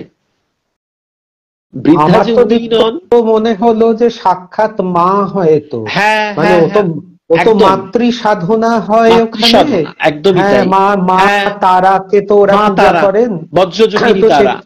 হ্যাঁ, তো সেটা তো সিদ্ধপীঠ বলতে গেলে, যেখানে দীর্ঘ, মানে এ তো সাক্ষাৎ মানে মা। হ্যাঁ হ্যাঁ হ্যাঁ হ্যাঁ হ্যাঁ, একদমই তাই। এবং ধরো আমরা বলছি বটে যে ব্ল্যাক ম্যাজিকের চর্চা হয়, ব্ল্যাক ম্যাজিকের চর্চা যারা নিম্ন তন্ত্রের যারা নিম্ন দিকটা, সেটা তো এটা, কিন্তু তন্ত্রের যে সিদ্ধ দিকটা, যেটা তন্ত্রের যেটা মানে হায়ার লেভেল অফ তন্ত্র, হ্যাঁ, সেটা তো বজ্রযানী তন্ত্রের যে মানে সব থেকে মানে গ্লোরিয়াস পার্টটা, সেটাও তো সেখানে চর্চিত হয়। সেটাই তো। হ্যাঁ, সুতরাং এনারা তো অবশ্যই সিদ্ধ পুরুষ, একদম। তা এই ছিল লাচুং এর একটা ঘটনা। আর লাচেনের একটা ঘটনা বলি। লাচেনের একটা ঘটনা আমারই আরেকজনের থেকে শোনা। এই ঘটনাটা আবার একটু অন্যরকম। সেটা হচ্ছে, ওরা গত বছর গিয়েছিল লাচেনে, গিয়ে একটা এরকম মনাস্ট্রিতে যাবে। এটা কিন্তু রংকিনি মনাস্ট্রি, রংকিনি। আমার উচ্চারণ যদি কোথাও ভুল হয় বন্ধুরা বলে দিতে পারবেন, আমি অত জায়গা আমি নিজে যাইনি তো, ফলে এটা আমার শোনা কথা। তবে রংকিনি মনাস্ট্রি এটাই মনে হচ্ছে যতদূর। তা ওইখানে আমার সেই সেও আমার বোনই বলতে গেলে, বোনই বলতে গেলে নয়, সে আমার খুব ক্লোজ বোন। এবং সে এবং তার স্বামী, তাদের এক বন্ধু এবং তার স্ত্রী, এরা এই চারজনের তাদের একটা বাচ্চা ছোট গিয়েছিল। তা যাওয়ার সময় ওদের যে হোমস্টের যিনি মালিক, তিনি বলে দিয়েছিলেন, দেখুন আপনারা যাচ্ছেন বটে, কিন্তু ওখানে কিন্তু কিছু খাবেন না, কিচ্ছু খাবেন না। ওখানে অনেক কিছু বিক্রি হয়, কিচ্ছু খাবেন না। আর খাবেন না, এবং তার থেকেও বড় কথা, ওখানে বাচ্চারা অনেক সময় কোল্ড ড্রিঙ্কস খেতে চায়, বা আপনারা মনে করলেন একটু কফি খাবো, সেটাও খাবেন না। কোনো তরলও খাবেন না। তরলটা বিশেষ করে অ্যাভয়েড করবেন। তরল বা ফুচকা বা মোমো একদম খাবেন না। বললো খাবো না, বলছে না, আমি খাবার প্যাক করে দিচ্ছি, লাঞ্চ করে নেবেন, রাত্রে এসে সন্ধ্যাবেলা স্ন্যাক্স খাবেন এখানে, ওখানে প্লিজ খাবেন না। আপনারা বেড়াতে এসছেন তো আনন্দ করুন। তবে বলছে এটা নিয়ে আমি কিন্তু আর দ্বিতীয় কোনো প্রশ্ন করিনি, চলে গেছি। গিয়ে তো ওখানে ঘুরলাম টুরলাম, ঘুরে টুরে তো কিছু খাইনি, যথারীতি আমরা কেউই খাইনি। বাড়ি ফেরার পথে বাচ্চাটার একটু জ্বর হলো, জ্বর মতন। তার বয়স 5-6 বছর। বলছে তা ওর মা তো অস্থির হয়ে গেছে, জ্বর হয়েছে ছেলের বেড়াতে এসে। যাই হোক, হোমস্টেতে ফিরলাম, ফিরে তারপরে প্যারাসিটামল দেয়া হলো বাচ্চাকে, একটুখানি কমলো। আমরা সন্ধ্যেবেলা চা কফি টফি খেলাম, খেয়ে রাত্রিবেলা যখন ডিনারে বসেছি, তখন আমার ওই বোন, ও বলছে আমি হোমস্টের ওই মালিককে বললাম, দাদা ওবেলা যে আপনি বললেন যে ওখানে কিছু খাবেন না, এইটা আমাকে একটু এক্সপ্লেন করুন, কেন খাবো না? আমরা কিছু খাইনি, আমরা জলও খাই দেখায়নি। কিন্তু এর কারণটা কি? এটা তো একটা কৌতূহল থেকেই যায়। বলছে হ্যাঁ নিশ্চয়ই জানবেন তো বটেই। এই যে লাচুং লাচেন এই জায়গাগুলো ভীষণ রকমের ব্ল্যাক ম্যাজিকের ডেন বলা যায়। কেন খেতে বারণ করেছি? এখানে বজ্রযানী যে বৌদ্ধ ধর্ম তার চর্চা হয়, এবং তান্ত্রিক বৌদ্ধ ধর্ম যেটা। এই যে মনাস্ট্রি গুলোতে আপনারা যাচ্ছেন বা লোকে যায়, এখানে ব্ল্যাক ম্যাজিকের চর্চাটা খুব ভালো রকমই হয়, এবং এখানে একটা এই চর্চার একটা অঙ্গ বা অংশ যাই বলি হচ্ছে যে কি বলবো, পূর্ণতা প্রাপ্তি, বা পূর্ণতা প্রাপ্তি মিন্স সিদ্ধি লাভ। সিদ্ধি লাভ মানুষে যারা যোগী পুরুষ, যারা সাধক আর কি, তারা বলিদান করতে হয় তাদেরকে বলিদানের একটা ব্যাপার আছে। এই বলিদানটা এখন তো এরকম নয় যে মানুষ বলি এরকম ভাবে দেয়া হচ্ছে। বলি প্রথা তো এখন ধরো এমনিতেই কোনো জীব বলি নিষিদ্ধ, তার উপরে আবার মানুষ বলি, তা এটা তো সম্ভব নয়। কিন্তু এটা বলি না হলে কিন্তু ওদের ওই সাধনাটায় তারা সিদ্ধি লাভ করবেন না। সেই কারণে ওনারা একটা অন্য পথ অবলম্বন করেন। পথটা হচ্ছে ওইখানে লাচেন বা লাচুঙে, বিশেষ করে লাচেনের দিকটা বলছে যে একটা পোকা পাওয়া যায়, পোকা, সে তাকে দেখাই যাবে না, মানে খুব একটা ছোট্ট, মানে একটা পোকা, ক্ষুদ্রাতি ক্ষুদ্র, মানে অলমোস্ট ইনভিজিবল, তার কিন্তু তার ডাকটা শোনা যায়, একটা তীক্ষ্ণ স্বরে সে ডাকে বনের মধ্যে। তারা সেই পোকাটা সংগ্রহ করে, পোকাটা সংগ্রহ করে একটা জারেতে জল নিয়ে জলের ভেতর পোকাটা দিয়ে তারা কি করে, ওই মনাস্ট্রির ভেতরে যে বিভিন্ন মূর্তি আমরা দেখি না মনাস্ট্রির মধ্যে, যে মানে ধরো তান্ত্রিক যে মূর্তিগুলো আর কি, তান্ত্রিক যে ডিটিস, তাদের কাছে পায়ের কাছে ওই জারটা উইথ দ্যাট ভেরি ওয়ার্ম রেখে দেয়, এবং কয়েকদিন পর পোকাটার ডাকটা আরো বাড়ে, ধীরে ধীরে পোকাটা আরো তীব্র থেকে তীব্রতর স্বরে ডাকতে শুরু করে। তারপরে পোকাটা মারা যায়। পোকাটা মারা গেলে ওই যে জলটা, ওই মৃত পোকা সমেত ওই জলটাকে ওরা ব্যবহার করে বিভিন্ন ওই যে বাইরে যে ফুড আউটলেটস গুলো আছে, সেখানে ওই জলটাকে ওরা কিন্তু ইউজ করতে বাধ্য করে বিভিন্ন খাবারে, বিভিন্ন ড্রিঙ্কস এর মধ্যে, কোল্ড ড্রিঙ্কস, চা, কফি। এবং তাতে কি হবে, ওইটা যারা পান করবেন বা খাবারের সঙ্গে যদি চলে যায় কোনোভাবে, সেটা এবার যেটা হয়, সেটা পরবর্তী তৎক্ষণাৎ কিছু হবে না, তার ডিলেড এফেক্টে ওই মানুষটি ধীরে ধীরে বিকলাঙ্গ হয়ে মৃত্যুর দিকে এগিয়ে যাবে, এবং ওই বলিটা ওনার কমপ্লিট হবে, ওই কোটাটা ওনার পূরণ হবে, তারপরে ওনার সিদ্ধি লাভ। এইরকম একটা ওদের কিন্তু ধারণা আছে। বলছে এটা তবে শোনা কথা, তবে এটা শোনা কথা যেটা, সেটা তো কিছুটা সত্যি হয়ও।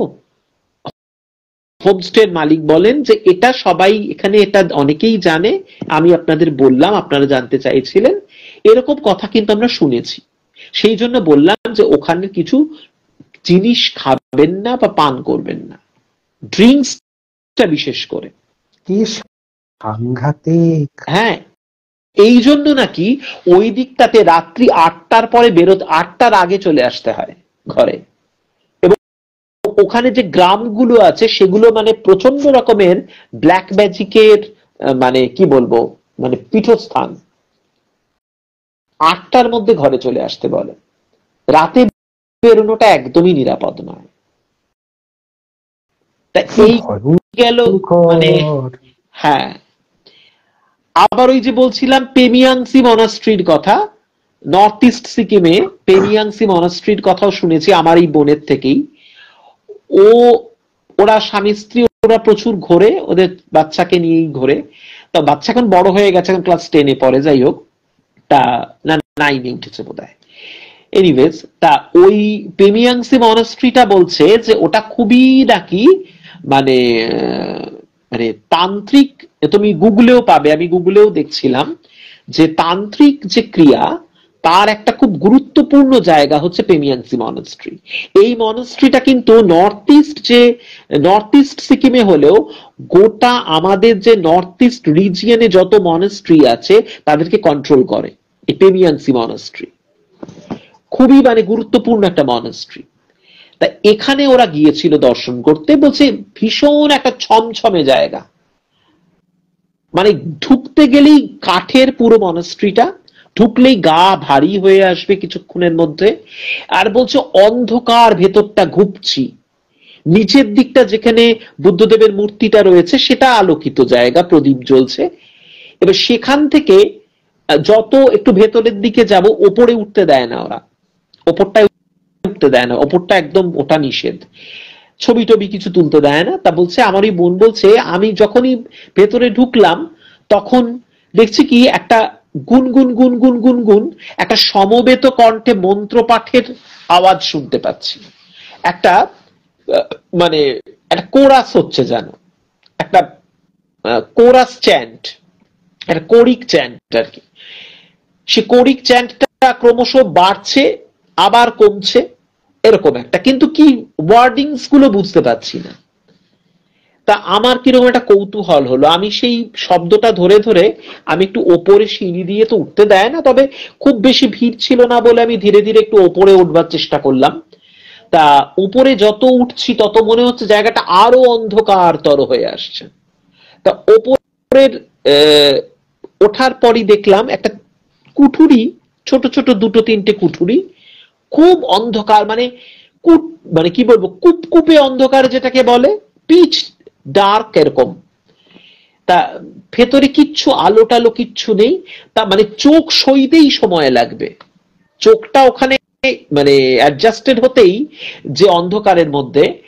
তা তারপর যেটা বুঝতে পারলাম মোবাইলের টর্চ জেলে, যে ওখানে প্রচুর পুঁথি রয়েছে, মানে রাশি রাশি পুঁথি, এবং স্ক্রল করা করা পুঁথি, মানে এমনি পুঁথি তো রয়েছেই, আবার স্ক্রলড যে পেপারস সেরকমও রয়েছে প্রচুর। তা এই সমস্ত দেখে টেকে তখন এরকম ভালো করে দেখছি, মানে বিস্তর পুঁথি, মানে একদম সিলিং পর্যন্ত উঠে গেছে মাটি থেকে। আর ওই একটা ঘরে এরকম কিছু অল্প বয়সের মংস, তারা পাঠ করছেন, কিছু একটা চ্যান্ট করছেন, এবং তাদের একজন গাইড রয়েছেন, তিনি ওটা লিড করছেন। এমন সময় ভেতর থেকে একজন বয়স্ক মঙ্ক তাড়াহুড়ো করে বেরিয়ে এসে ওই তিব্বতী ভাষাতেই আধভাঙা হিন্দি তিব্বতী মিশিয়ে আমাকে তো সে দুধ ছাই ছাই করে তাড়িয়ে দিল। কেন এসেছেন, কে আসতে বলেছে, ওপরে ওটা নিষেধ, জানেন না, বেরোন, শিগগিরই বেরিয়ে যান বলে সে তো মানে একদম আমাকে ঘাড় ধরে পারলে বের করে দেয়। তা আমি বেরিয়ে তো তাড়াতাড়ি করে নিচে নেমে চলে এলাম, কিন্তু আমি বুঝতে পারলাম যে ওখানে এবং ওই জায়গাতে পুঁথির সঙ্গে সঙ্গে বিভিন্ন মানে নর কঙ্কালের অংশ আমি দেখতে পেলাম, করটি রয়েছে, এবং বিভিন্ন ছোট মানে বাচ্চার করটি থাকলে যেমন হয়, বাচ্চাদের করটি যেমন হয় আর কি, সেরকম করটি রয়েছে। তারপরে বিভিন্ন প্রাণীর করটি রয়েছে, বাঘের ছাল রয়েছে, এর বিচিত্র জিনিস আমি দেখতে পেলাম। করে তাড়াতাড়ি করে তো আমাকে নামিয়ে দিল, আমাকে আর থাকতেই দিল না। তারপরে আমি বেরিয়ে এসে আমি আমার হাজব্যান্ডের সাথে আলোচনা করছিলাম যে তারপরে তো আমরা হোমস্টেতে ফিরে এলাম, এবং ড্রাইভারের সাথে কথা, ড্রাইভার বললো হ্যাঁ পেমিয়াংসি মনাস্ট্রি তো এখানে তো ভীষণ রকমের মানে খুব গোলমেলে জায়গা, এবং এখানে তো মানে আপনাকে তো কিছু জানতে দেবেই না, মানে ওদের এখানের যে মানে একটা ইসোটেরিক সাধনা যেটাকে বলি আমরা, সেই ইসোটেরিক্স এর এখানে চর্চা হয়, তা সেটা তো আপনাকে জানতে দেবেই না ওরা, এটা ওদের নিজস্ব ব্যাপার। এবং ওই সাধনার কথা মানে সাধনার জায়গায় যদি আপনি গিয়ে পড়েন তো সেটা তো আপনাকে তো তার জন্য কথা শুনতেই হবে, এবং আপনি না এটা একদম অনুচিত, হ্যাঁ একদম অনুচিত কাজ করেছে, এগুলো গুহ্য জায়গা একেবারে, যেখানে ওখানে কখনো যাওয়া উচিত নয়। এবারে এই মনাস্ট্রি গুলো সত্যি তো খুব প্রাচীন মনাস্ট্রি, মানে আমি দেখছিলাম 1615 এরকম সেঞ্চুরিতে এগুলো তৈরি হচ্ছে। ওরে বাবা, অনেক মানে হ্যাঁ, মানে এরকম সময় 1670, 1640, 1540 এরকম সময় এটা। মানে এরকম প্রাচীন মনাস্ট্রি, মানে এটা আমাদের ভারতবর্ষে রয়েছে ভাবলেই একটা কিরকম অনুভব হয়। এবং এই বজ্রযানী তান্ত্রিক যে বৌদ্ধ ধর্ম, সেটা চর্চা তো এনারা করে যাচ্ছেন নিয়মিত, এবং প্রচুর দুষ্প্রাপ্য পুঁথি রয়েছে সেখানে, তিব্বতী ভাষায় লেখা, হয়তো পালি ভাষাতেও লেখা আছে। মানে এই ঘটনাগুলো শুনলেই কেমন রোমাঞ্চ হয়।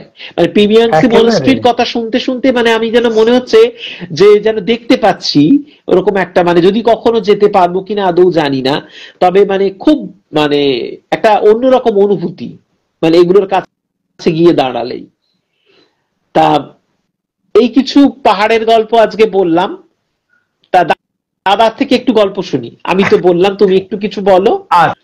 আচ্ছা, কিন্তু আমরা মানে আমি মুগ্ধ।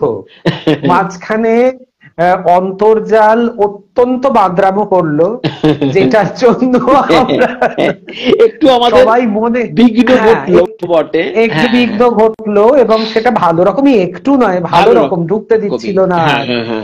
তো যাই হোক, একটাই বাঁচোয়া যে গল্পটা ঘটনাটা ওখানে সম্পূর্ণ হয়েছিল, তারপরে ছেদ পড়ে আবার নতুন করে আরো কিছু ঘটনা আমাদের সামনে এলো। তবে এইটা বন্ধুদের উদ্দেশ্যে আমার বলা, এটা না আমি এমনিও একটু রেগে যাই, আমি চৈতির সঙ্গে আলোচনা করি, অবশ্য সম্পূর্ণটা আমার ব্যক্তিগত মত। এই যে ডিসকভারি চ্যানেল গুলোতে দেখে একদম ভার্জিন জায়গা যেগুলো সব ঢুকে পড়ছে ক্যামেরা নিয়ে। পৃথিবীতে সবকিছু জানার, সব জায়গাতে প্রবেশ করার অধিকার কিন্তু আমাদের কারণ নেই।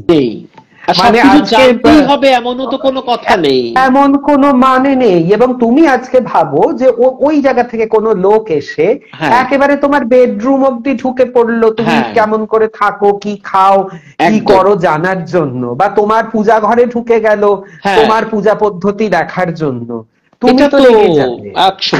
হ্যাঁ, তুমি তো রেগে যাবে। তো সেইখানে আমাদের এরকম কোনো দায়ে ঠাকুর মাথার উপর দেননি যে আমাদের সব জানতে হবে। এবং যদি এরকম কিছু কিছু জায়গায় কি উপস্থিত হয়ে যাও, তারা যদি মনে করে তোমাকে একটা থ্রেট হিসেবে, তাহলে তোমাকে সরিয়ে দিতেও কিন্তু তারা দুবার ভাববে না। না না না না না না। আমরা শুনলাম তো যে যারা এমনি টুরিস্ট হয়ে যাচ্ছেন তাদেরকে ওই অদ্ভুত জল খাইয়ে কিভাবে তারা বলিদান করছে। কাজেই বেড়াতে যাওয়া একটা আলাদা জিনিস, সেটা মজা, কিন্তু সব একবারে গভীরে আমাকে ঢুকে যেতে হবে, গুচ্ছ প্রদেশে আমাকে গিয়ে সবকিছু জানতে হবে, এটা আমি তো গবেষক নই। না, আমি গবেষক নই, এবং আমি ওই বিষয়টা জানি না। আমি 2 মিনিটের জন্য গিয়ে কি করব, কি জানবো, করব। আর সব জিনিস জানো তো, সব বিদ্যা সবার জন্য জানা নয় তো। একদমই তাই। তুমি আমার পথে না এলে, তুমি আমার পথের কথা তোমাকে আমি বলবো কেন? বলবো কেন?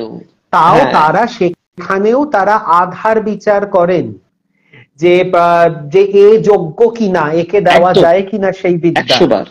তো তারা অনেক রকম পরীক্ষা নিরীক্ষার মধ্যে দিয়ে ওই তান্ত্রিকদের মধ্যেও কেউ কেউ এই বিদ্যাগুলোর অধিকারী হন, সকলেই তো নন।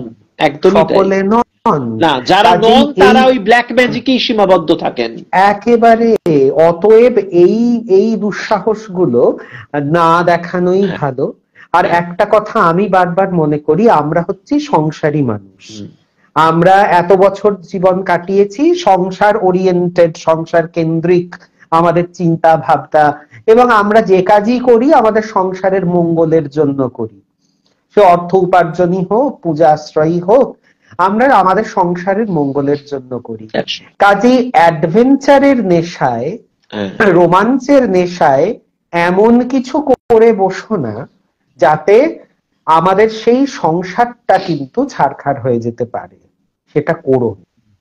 হ্যাঁ, এটা আমার কিন্তু আমি একদম নিজের থেকে বলছি, মানে অনুভব থেকে, অভিজ্ঞতা থেকে বলছি, বয়স থেকে বলছি, যে এটা কখনো করার, আপাত খুব রোমাঞ্চ একটা আসবে, একটা অ্যাড্রেনালিন হ্রাস হবে, কিন্তু আমাকে তো লং টার্মে ভাবতে হবে যে এরপরে কি, আমি তো এরপরে কি, এটা কিন্তু কখনো করতেন।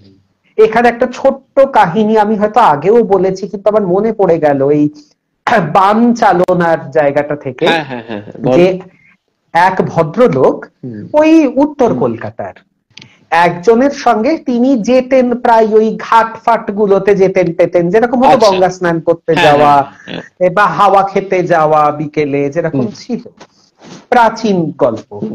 ভদ্রলোকের নামটাও আমি জানতাম, কিন্তু আজকে আমার মনে নেই, হঠাৎ প্রসঙ্গত মনে পড়ে গেল। সেখানে একজনের সঙ্গে প্রচন্ড বচসায় জড়িয়ে পড়েন, খুব বচসায় জড়িয়ে পড়েন, এবং তিনি যার সঙ্গে বচসায় জড়িয়ে পড়েন তিনি কিন্তু এরকম এক বাবাজির আশ্রিত, মানে তিনি কোন তন্ত্র সাধকের কাছ থেকে তিনি নয় দীক্ষা প্রাপ্ত বা তার কাছে নিয়মিত তিনি যান, এসব করেন। তো তার অহং বোধে এতটা লাগে যে তিনি এই ভদ্রলোকের ওপর ওই বান চালনা করেন। আচ্ছা, এবারে ভদ্রলোক কি করে বুঝছেন? ভদ্রলোক এতটা জানতেন না। উনি যখন মশারি টাঙিয়ে শুয়েছেন, উনি দেখছেন মশারি ভেদ করে কিছু একটা ঢোকার চেষ্টা করছে ওনার খাটে, মানে মশারিটা ঠেলে ওর দিকে চলে আসছে, কিছুটা ঢোকার চেষ্টা করছে কিন্তু পারছে না, আবার ফিরে যাচ্ছে, আবার ঢোকার চেষ্টা করছে, আবার ফিরে যাচ্ছে, এরকম করে তো রাত কাটে। তো উনি প্রথম দিন তো উনি অতটা পাত্তা দেননি, উনি ভাবলেন বোধহয় কিছু একটা আমারই ভুল হয়েছে। তো পরের দিন আবার একই ঘটনার পুনরাবৃত্তি। এইবারে সেই ভদ্রলোক গিয়ে পড়েন তার গুরুর কাছে। এবারে সেই ভদ্রলোকের গুরুকে, সেই ভদ্রলোকের গুরু হচ্ছেন আমাদের জগৎজননী মা বাবা। এবারে বলছেন যে মা আমার কি হয়েছে, বা তোর ভয়ের কিছু নেই। মা আশ্বাস বাণী দিয়ে দিলেন। এবারে সেই ভদ্রলোক এর কাছে এসে পরের দিন ক্ষমা চাইলো, বলল আমি রাগের বশে এরকম একটা করছি, কিন্তু আমার গুরু বলেছেন যে এ কার আশ্রিত আগে দেখো, বলে আমার কোনো বিদ্যা এর ওপর কাজ করবে না। বলে এনার গুরু যিনি, মানে আমার নিজের না এই তলাতে এরকম গায়ে কাঁটা দিচ্ছে, এনার গুরু যিনি তিনি মানে এর কেশাগ্র স্পর্শ করার আমার ক্ষমতা নেই। আমি বারবার করে আমি বান চালনা করেছি, কিন্তু সেইটা সেই বানচাল হয়ে গেছে। এনার গুরুকে স্বয়ং আদ্যাশক্তি মহামায়া, মানে সে জানেও না যে তার উপর এই অ্যাটাকটা আসছে, কিন্তু মা মা তিনি তো জগৎ জননী, তিনি তো জেনে বসে আছেন কি হতে পারে।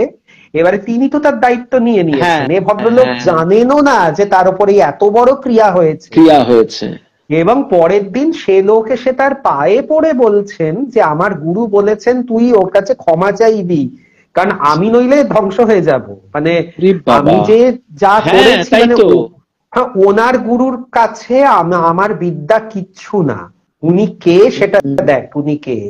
তখন গিয়ে তিনি ক্ষমা চান, এবং মানে এই মায়ের ঘটনাটা শুনে আমি মানে ভয়ঙ্কর, মানে স্বয়ং আদ্যাশক্তি মহামায়া যাকে রক্ষা করছেন তাকে তো এমনিতেও বলছেন যে আমার সন্তানকে কে কি করবে। কি হচ্ছে এখানে? ও আচ্ছা, মা তো একদম মা তো নিজেই বলছেন যে জিনিসগুলো আমরা একটা কথা বলে দিই ভাই, যে আমরা না এখন কোন রকম কমেন্ট করছি না, আমাদের ফ্লোটা নষ্ট হবে বলে, কিন্তু যে যা প্রশ্ন করেছো, যে যা কমেন্ট করেছো, সব আমরা উত্তর দিয়ে দেব সেশনটা শেষ হয়ে গেলে। একদম সেশনটা শেষ হয়ে গেলে, নইলে আমাদের মাঝখানে একে একটা বিঘ্ন চলছে, তারপরে কমেন্ট পড়তে গেলে আবার যদি কিছু মিস হয়ে যায় আমরা অবশ্যই তোমাদের সকলকে জানাবো। নিশ্চয়ই। এবারে আমি একটা, যেহেতু ভাই আমাকে অনুরোধ করেছে একটা ঘটনা দিয়ে, একটা তো জগৎজননী মায়ের কথা বললাম, তাতে অনেকটা শুদ্ধ হয়ে গেল আমাদের বাতাবরণ। অবশ্যই এবারে আরেকটা গল্প বলি, যে এই ঘটনাটাও কিন্তু আমাদের সুদীপ্তা বোনের কাছ থেকে। আচ্ছা, সুদীপ্তা বোন মানে একেবারে সুদীপ্তা বোন বললেই সবাই একটু এরকম গা ছাড়া দিয়ে বসে, একদম তাই। আর আরেকটা ঘটনা বলে রাখি, সুদীপ্তা বোনের বলা একটা ঘটনা আছে, সেটা আমি আজ বলবো না, সেটা একদম মানে সেটা হচ্ছে একটা মানে সুপারহিট একটা ছায়াছবির মতো। ওরে বাবা, সেইটা যেদিনকে আমি বলবো সেদিন মানে সেটা একটা ভয়ঙ্কর জিনিস, মানে এরকম যে হয় তোমরা ভাবতে পারবে না। ওটাকে আমি একটু বাঁচিয়ে রেখেছি। আচ্ছা, সে ঘটনাটা আজকে যাচ্ছি। না না না, এবারে কি হয়েছে যে সুদীপ্তা তখন পড়ে ওই 5-6 পড়ে। আচ্ছা। আর সুদীপ্তার দুজন পিসেমশাইয়ের কথা আমরা এখানে উল্লেখ করতে হবে, একজন বড় পিসেমশাই, একজন সেজ পিসেমশাই। এবং এই যে বড় পিসেমশাই, ইনি ভীষণ রাশভারী লোক, মানে একদম সবাই বেশ সম্ভ্রম করে চলে, এরকম করে চলে। আর সেই সময় ইনসিডেন্টালি আমাদের গুপি গায়েন বাঘা বায়েন রিলিজ হয়েছিল, এবং খুব হাসি ঠাট্টা করে সবাই ওই মহারাজা তোমারে সেলাম সেই গানটা। এবারে ইনি এতই রাশভারী লোক ছিলেন, প্রায় রাজকীয়, তো সেই জন্য তার নিজের সন্তানরাই তাকে দেখলে বলতো, তার মেয়েরা, যে মহারাজা তোমারে সেলাম। তার মানে তাকে তার কোনো মানে তাকে দেখলেই তাকে মহারাজ হিসেবে, এই করতে করতে এমন হলো সারা পরিবারে তার একটা ডাক নাম হয়ে গেল মহারাজ। মানে বড় পিসেমশাই মানে মহারাজ বা মহারাজা। আর সেজ পিসেমশাই যিনি, তিনি হচ্ছেন সোনা পিসান বা সোনামশাই, এরকম একটা তিনি। এবং সেই তার আবার নামটা আমার সঙ্গে বেশ মেলে, তার নাম হচ্ছে শঙ্খ শুভ্র চক্রবর্তী। তো কাজী আমার সঙ্গে বেশ মেলে নামটা, পদবিটাও মিলে যাচ্ছে, দাদা ভাই গোছের একটা ব্যাপার, এইরকম গোছের একটা বিষয় চলে আসে, শঙ্খ শুভ্র চক্রবর্তী। তো এবারে এই যে বড় পিসেমশাই দীর্ঘদিন কর্কট রোগে আক্রান্ত। এবারে তিনি ভালো ছিলেন, কখনো ভালো হয় কখনো খারাপ হয়, এরকম একটা ব্যাপার হচ্ছিল। এই করতে করতে বড় পিসেমশাইকে কোঠারিতে, আমাদের কলকাতাতে যে কোঠারি রয়েছে, কোঠারি হসপিটালে তাকে ভর্তি করা। এবারে সেইখানেই আবার কিছুদিন পরে এই সেজ পিসেমশাই তিনি ব্রেন স্ট্রোক হয়ে ওখানেই ভর্তি হন। একইবার মানে দুই ভাইরা ভাই একই হসপিটালে। কিন্তু এদিকে কি হয়, এই যিনি ক্যান্সার আক্রান্ত, যিনি যে বড় পিসেমশাই, তিনি কিন্তু চলে যান, মানে তিনি দেহ ছেড়ে দেন, তিনি শরীরে নেই। আর এই যে সেজ পিসেমশাইয়ের যেহেতু ব্রেনের ব্যাপার, ডাক্তার বলে দিয়েছে কোনোভাবেই উৎকণ্ঠা, স্ট্রেস, কোন রকম শকিং নিউজ তাকে কিছুতেই দেওয়া যাবে না। কারণ তার ব্রেনের ওপর চাপ পড়লে এটা কিন্তু অন্যরকম হয়ে যাবে। যে আমরা যেভাবে ওনাকে আমরা বাঁচিয়ে তুলেছি, তো সেইটা ওনার ব্রেনের পক্ষে, ওনাকে আমরা সবাই জানি অসুস্থ মানুষদেরকে আমরা অনেক কথাই গোপন রাখি, বলি এ ধরনের কথা। তো সেজ পিসেমশাই এদিকে সেরে টেরে গেছেন মোটামুটি। আর সেজ পিসেমশাইকে আসতে ছোট কাকু তিনি গেছেন আনতে, বা আরো কয়েকজন গেছেন। তো ছোট কাকু ওপরে গেছেন, বাকিরা হয়তো নিচে পেপার ওয়ার্কস গুলো করছেন, ফর্মালিটিস গুলো করছেন। এই সময়তে গিয়ে দেখছেন যে সেজ পিসেমশাই তো জামা কাপড় পরে টোরে খাটের ওপর বসে আছেন, অপেক্ষা করছেন, কিন্তু মুখটা না একদম থমথমে গম্ভীর। তখন এরা গিয়ে এই বলছে, দাদা তোমার কি হয়েছে, তোমার মুখটা এরকম কেন, তুই তো বাড়ি যাচ্ছ, তোরা আমাকে কিছু একটা লুকোচ্ছিস। তখন বলছে, না না আমরা কি লুকোচ্ছি তোমাকে, আমরা কিছু লুকোচ্ছি না, তুমি চলো চলো চলো, এবার যেতে কিন্তু দেরি হয়ে যাবে। না তোরা আমাকে কিছু একটা লুকোচ্ছিস। তখন বলছে কি? এবারে না এই ছোট কাকু একটু ধন্দে পড়ে গেছেন, যে ইনি বুঝতে পারছেন না যে এর কাছে কোনো খবর এসে গেছে কিনা, এবং সারা পরিবারে বলা হয়েছিল যে এই খবর যাতে লিক না হয়, এই খবর ওনার কান অবধি যাতে না পৌঁছয়। কিন্তু এ তো মনে হচ্ছে কিছু একটা আন্দাজ করেছে, গন্ধ আন্দাজ করেছে, তখন এইবারে বলছে কি বলছো তুমি? এবারে পয়েন্ট ব্ল্যাঙ্ক উনি বলছেন যে মহারাজ নেই না। আচ্ছা, ডিরেক্ট, একদম সরাসরি। এবারে তো এই কাকু যে কি বলবেন, কাকু তো বলছে যে কাকুর খুব রাগ হচ্ছে, বলছে অন্য কেউ নিশ্চয়ই পেট পাতলা কেউ বলে দিয়েছে। এবারে আমি কি করে রিয়াক্ট করব? মানে আমি কি হ্যাঁ বলবো না না বলবো, মানে একেবারে কাঁচা মিথ্যে কথা বলবো?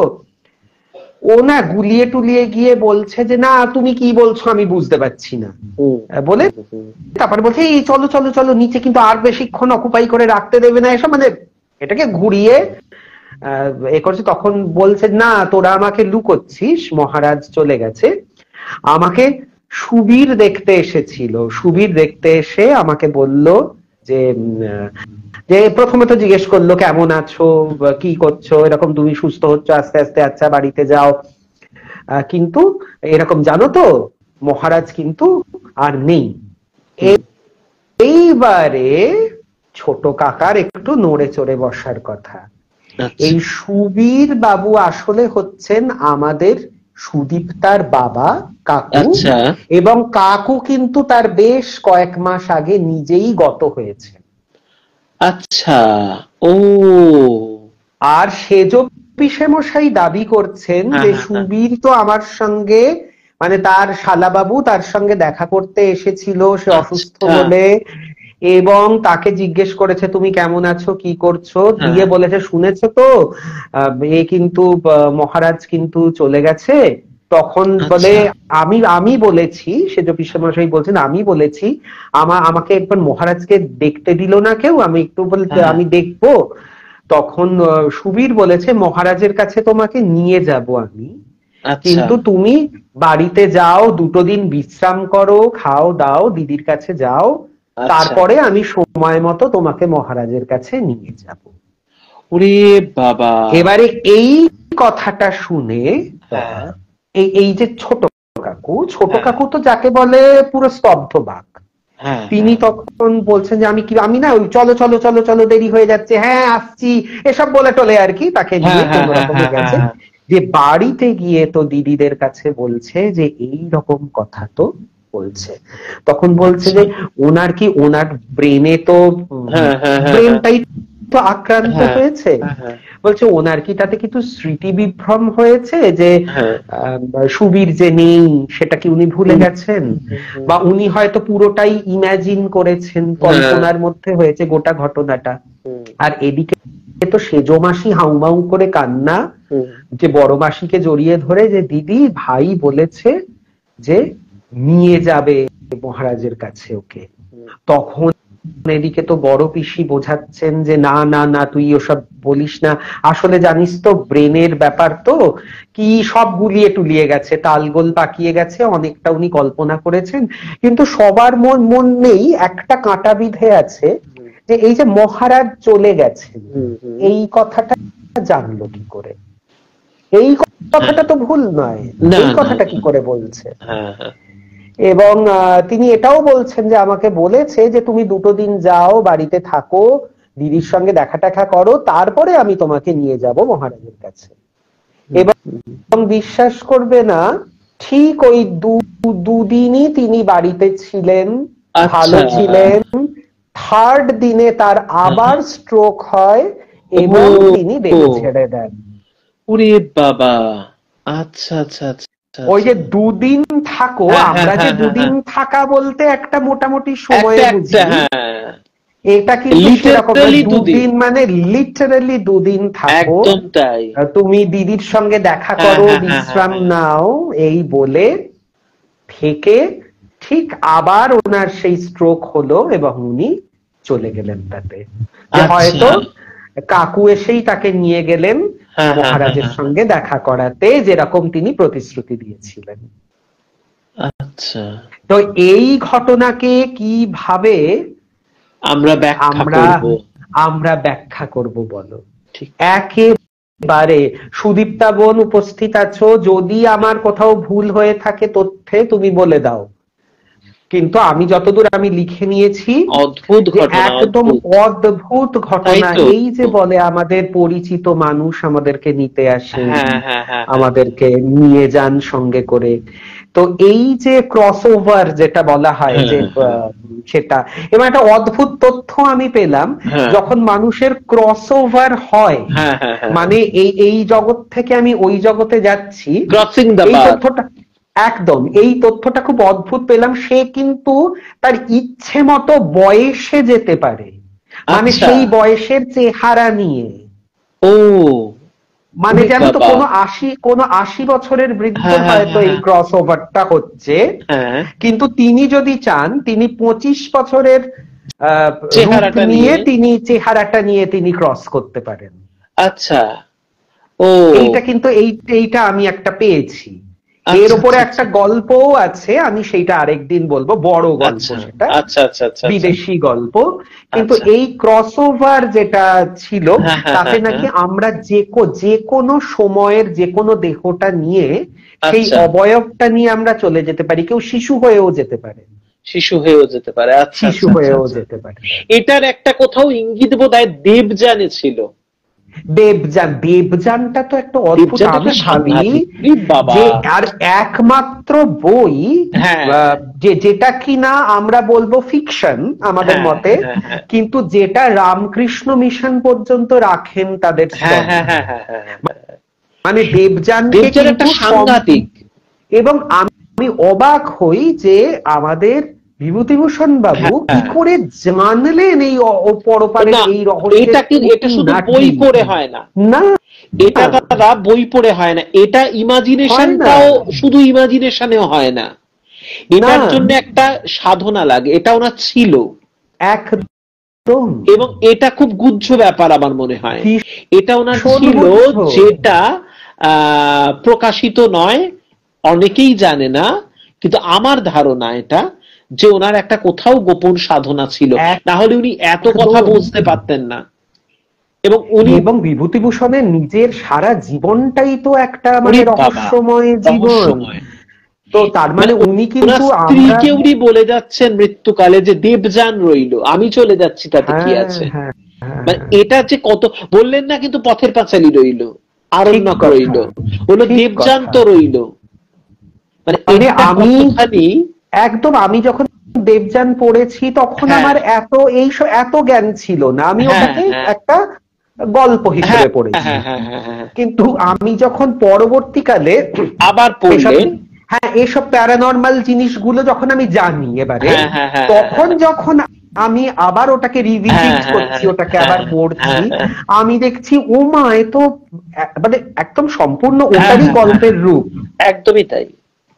মানে ঠিক এই জিনিসগুলোই বলেছেন যে যারা এইগুলোর বিষয়ে গবেষক, যারা থিওসফিক্যাল সোসাইটির যে ওনার মেম্বারশিপটা ছিল, ওইটার থেকেও উনি অনেক উপকৃত হয়েছেন।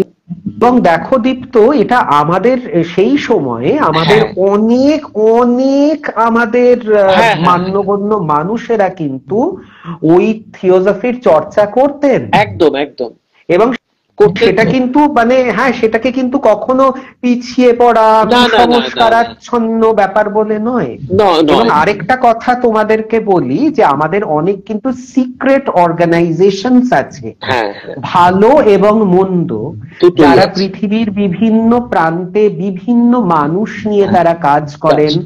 তাদের যারা সদস্য, তারা কিন্তু সাধারণত নিজেদের পরিচয় দেন না, এবং তারা কিন্তু খুব গুচ্ছভাবে সারা পৃথিবী জুড়ে কাজ করে। তো তাতে কিন্তু একটি খুব খারাপ অর্গানাইজেশনেরও নাম, যারা হয়তো ইন্টারনেটে ওয়াকিবহাল তারা জানো, ইলুমিনাটি বলে একটা অর্গানাইজেশন বলা হয়। ইলুমিনাটি কিন্তু বলে তারা স্যাটানিক ট্রেডিং করে, মানে তোমাকে ইনস্ট্যান্ট খ্যাতি যশ পাইয়ে দেওয়ার জন্য তোমার আত্মাকে শয়তানের কাছে বন্ধক রাখে, শয়তানকে দিয়ে দেয় আত্মাকে, কিন্তু তুমি খ্যাতির চরমে উঠবে। আবার সেরকম কিছু অসাধারণ অর্গানাইজেশন আছে যারা তলায় তলায় কিন্তু মানুষের কল্যাণের জন্য কাজ করেন। সেরকম একটা আছে ফ্রি ম্যাসন। তো এই ফ্রি ম্যাসনের মধ্যে কিন্তু আমাদের স্বামী বিবেকানন্দ ছিলেন তার মেম্বার, আমাদের মনসুর আলী খান পাতৌদি ছিলেন তার মেম্বার। আচ্ছা, এটা জানতাম না। খুব সম্ভবত জামশেদজি টাটা ছিলেন তার মেম্বার। আচ্ছা, এরকম কিছু কিছু আছে যারা কিন্তু এই ফ্রি ম্যাসন তারা কাজ করেন, এবং তারা ওই তলায় তলায় তাদের কিছু গুচ্ছ কাজ কর্মক্রিয়া রয়েছে যেগুলো ওরা মানব জাতির উন্নতির জন্য যে আমি ঠাকুর মায়ের সংসারে আমি যখন এসেছিলাম কালকে পর্বটা করতে, আমি তোমাদেরকে একটা কথা বলেছিলাম যে তলায় তলায় নাম বিস্তার হচ্ছে, কিন্তু তলায় তলায় কিন্তু একটা ভালোর স্রোত কিন্তু আন্ডার কারেন্ট একটা আছে, বইছে, যেটা এখন আমরা দেখতে পাচ্ছি না, একদিন তার স্ফুরণ ঘটবে। তলায় তলায় কিন্তু এরকম অনেক শুদ্ধাত্মা রয়েছেন যারা ভেতর ভেতর কিন্তু পথ তৈরি করছেন সেই দৈব কৃপাটাকে আমাদের মধ্যে ছড়িয়ে দেওয়ার জন্য। কাজে আপাত যত অন্ধকারাচ্ছন্ন বর্তমান বা ভবিষ্যৎকে মনে হোক না কেন, তলায় কিন্তু একটা আলোর উদ্ভাস চাপা আছে। কোনদিন সেই আবরণ ছিন্ন করে তোমরা কিন্তু সেই আলোটা আমরা সবাই দেখতে পাবো। একদমই, এটা কিন্তু একটা বিশাল আশার বার্তা। এটা তলায় তলায় অন্ধকারের চর্চাও যেমন হচ্ছে, আবার সাইড বাই সাইড আলোর চর্চাটাও হচ্ছে। একদমই, একদম একদম একদম। তো আজকে আমরা পাহাড়ের শীতলতা, কলকাতায় ঠান্ডা পড়ুক বা না পড়ুক, দীপ্ত ভাইয়ের হাত ধরে আমরা কিছুটা পাহাড়ের সেই কনকনে শীতলতা এবং চারিদিকে সেই কুয়াশাচ্ছন্ন একটা অদ্ভুত ছমছমে পরিবেশ আশা করি তোমাদের কাছে পৌঁছে দিতে পেরেছি। দীপ্তর অসাধারণ যে বর্ণনা, তাতে নিশ্চয়ই তোমাদের কাছে সেই তোমরা খানিকক্ষণের জন্য নিশ্চয়ই চলে গেছিলে সেই সমতলে নামতে চাইলাম না, সমতলের গল্প আরেকদিন হবে। সমতল তবু আমি দুটো সমতলে তোমাদের বলতে নিয়ে এসেছি, টেনে নিয়ে এসেছেন, তোমাদেরকে টেনে নিয়ে এসেছি, নামলাম না, পরে হবে, পাহাড়ের গল্পতেই থাকলাম। একদম। এবং যত শীত আরো ঘনীভূত হবে আমরা কিন্তু আরো অনেক গা ছমছমে একদম মানে ভয়ঙ্কর ঘটনা। আর আমি যেই সুদীপ্তা বনের যেই ঘটনাটা আমি রেখেছি সেটা তো সাংঘাতিক, সেটা আমি তোমাদের মনে আমি একটা দিয়ে গেলাম যে এরপর পরের পর্ব অধীর আগ্রহ, সে কিন্তু ভয়ঙ্কর একটা ঘটনা, মানে আমার ভয়ঙ্কর লেগেছে। মানে আমি ভূত প্রেত চর্চা করতে করতে আমার ভয়ঙ্কর লাগাটা মানে কেউ অবশ হয়ে গেছে, বন্ধ হয়ে গেছে, কিন্তু এই ঘটনাটা শুনে আমার নিজেরই মানে শিরশিরানি সারা শরীরে। আমি আরেকজনের কথা শুনতে খুব আগ্রহী রয়েছি, সেটা হচ্ছে আমার এই আজকের এই পাহাড়ের ঘটনা যা বললাম, তাপসীদি কি বলেন? উনি পাহাড়ের মানুষ, তাপসীদির কি রিয়াকশন, কি বলেন? দিদির ঝুলিতে তো আরো অনেক অনেক ঘটনা রয়েছে, দিদি বলেওছেন কিছু ঘটনা।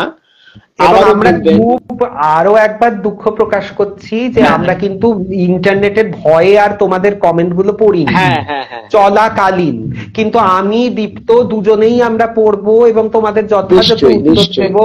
তোমরা মোটে রাগ করো না ভাই আমাদের ওপরে, আমরা দুই ভাই মিলে সব প্রশ্নের একদম আমাদের যদি জানা থাকে। সৌম্যদা কমেন্ট করেছে, সৌম্যদা আছে, সৌম্যদাকে দেখতে পাচ্ছি, জয়িতাদি আছেন, মৌমিতা মহালানবিশ আছেন, রমা চ্যাটার্জি আছেন, রোমা চ্যাটার্জি বোধহয়, রোমা চ্যাটার্জি। যাই হোক, আমরা পরে তো দেখবই। একদম। আজ তাহলে আজকের মতো আমাদের দুই ভাইকে বিদায় দাও। আর তোমরা একটু বেশি এই দীপ্ত ভাইকে একটু টানাটানি করো, আমার একার কথাই হচ্ছে না, তো ওকে একটু টানাটানি করে ওর কাছ থেকে আরো অনেক ঘটনা একেবারে ভেতর থেকে বার করতে হবে, টেনে বার করতে হবে, এক্সট্রাক্ট করে। তো আজকের মতো আমাদের দুজনকে তোমরা বিদায় দাও। তোমাদের সকলের উপর যা যা শুনলে সাবধান হও, কিন্তু সর্বোপরি বলবো ঈশ্বরে আশ্রিত হয়ে থাকো।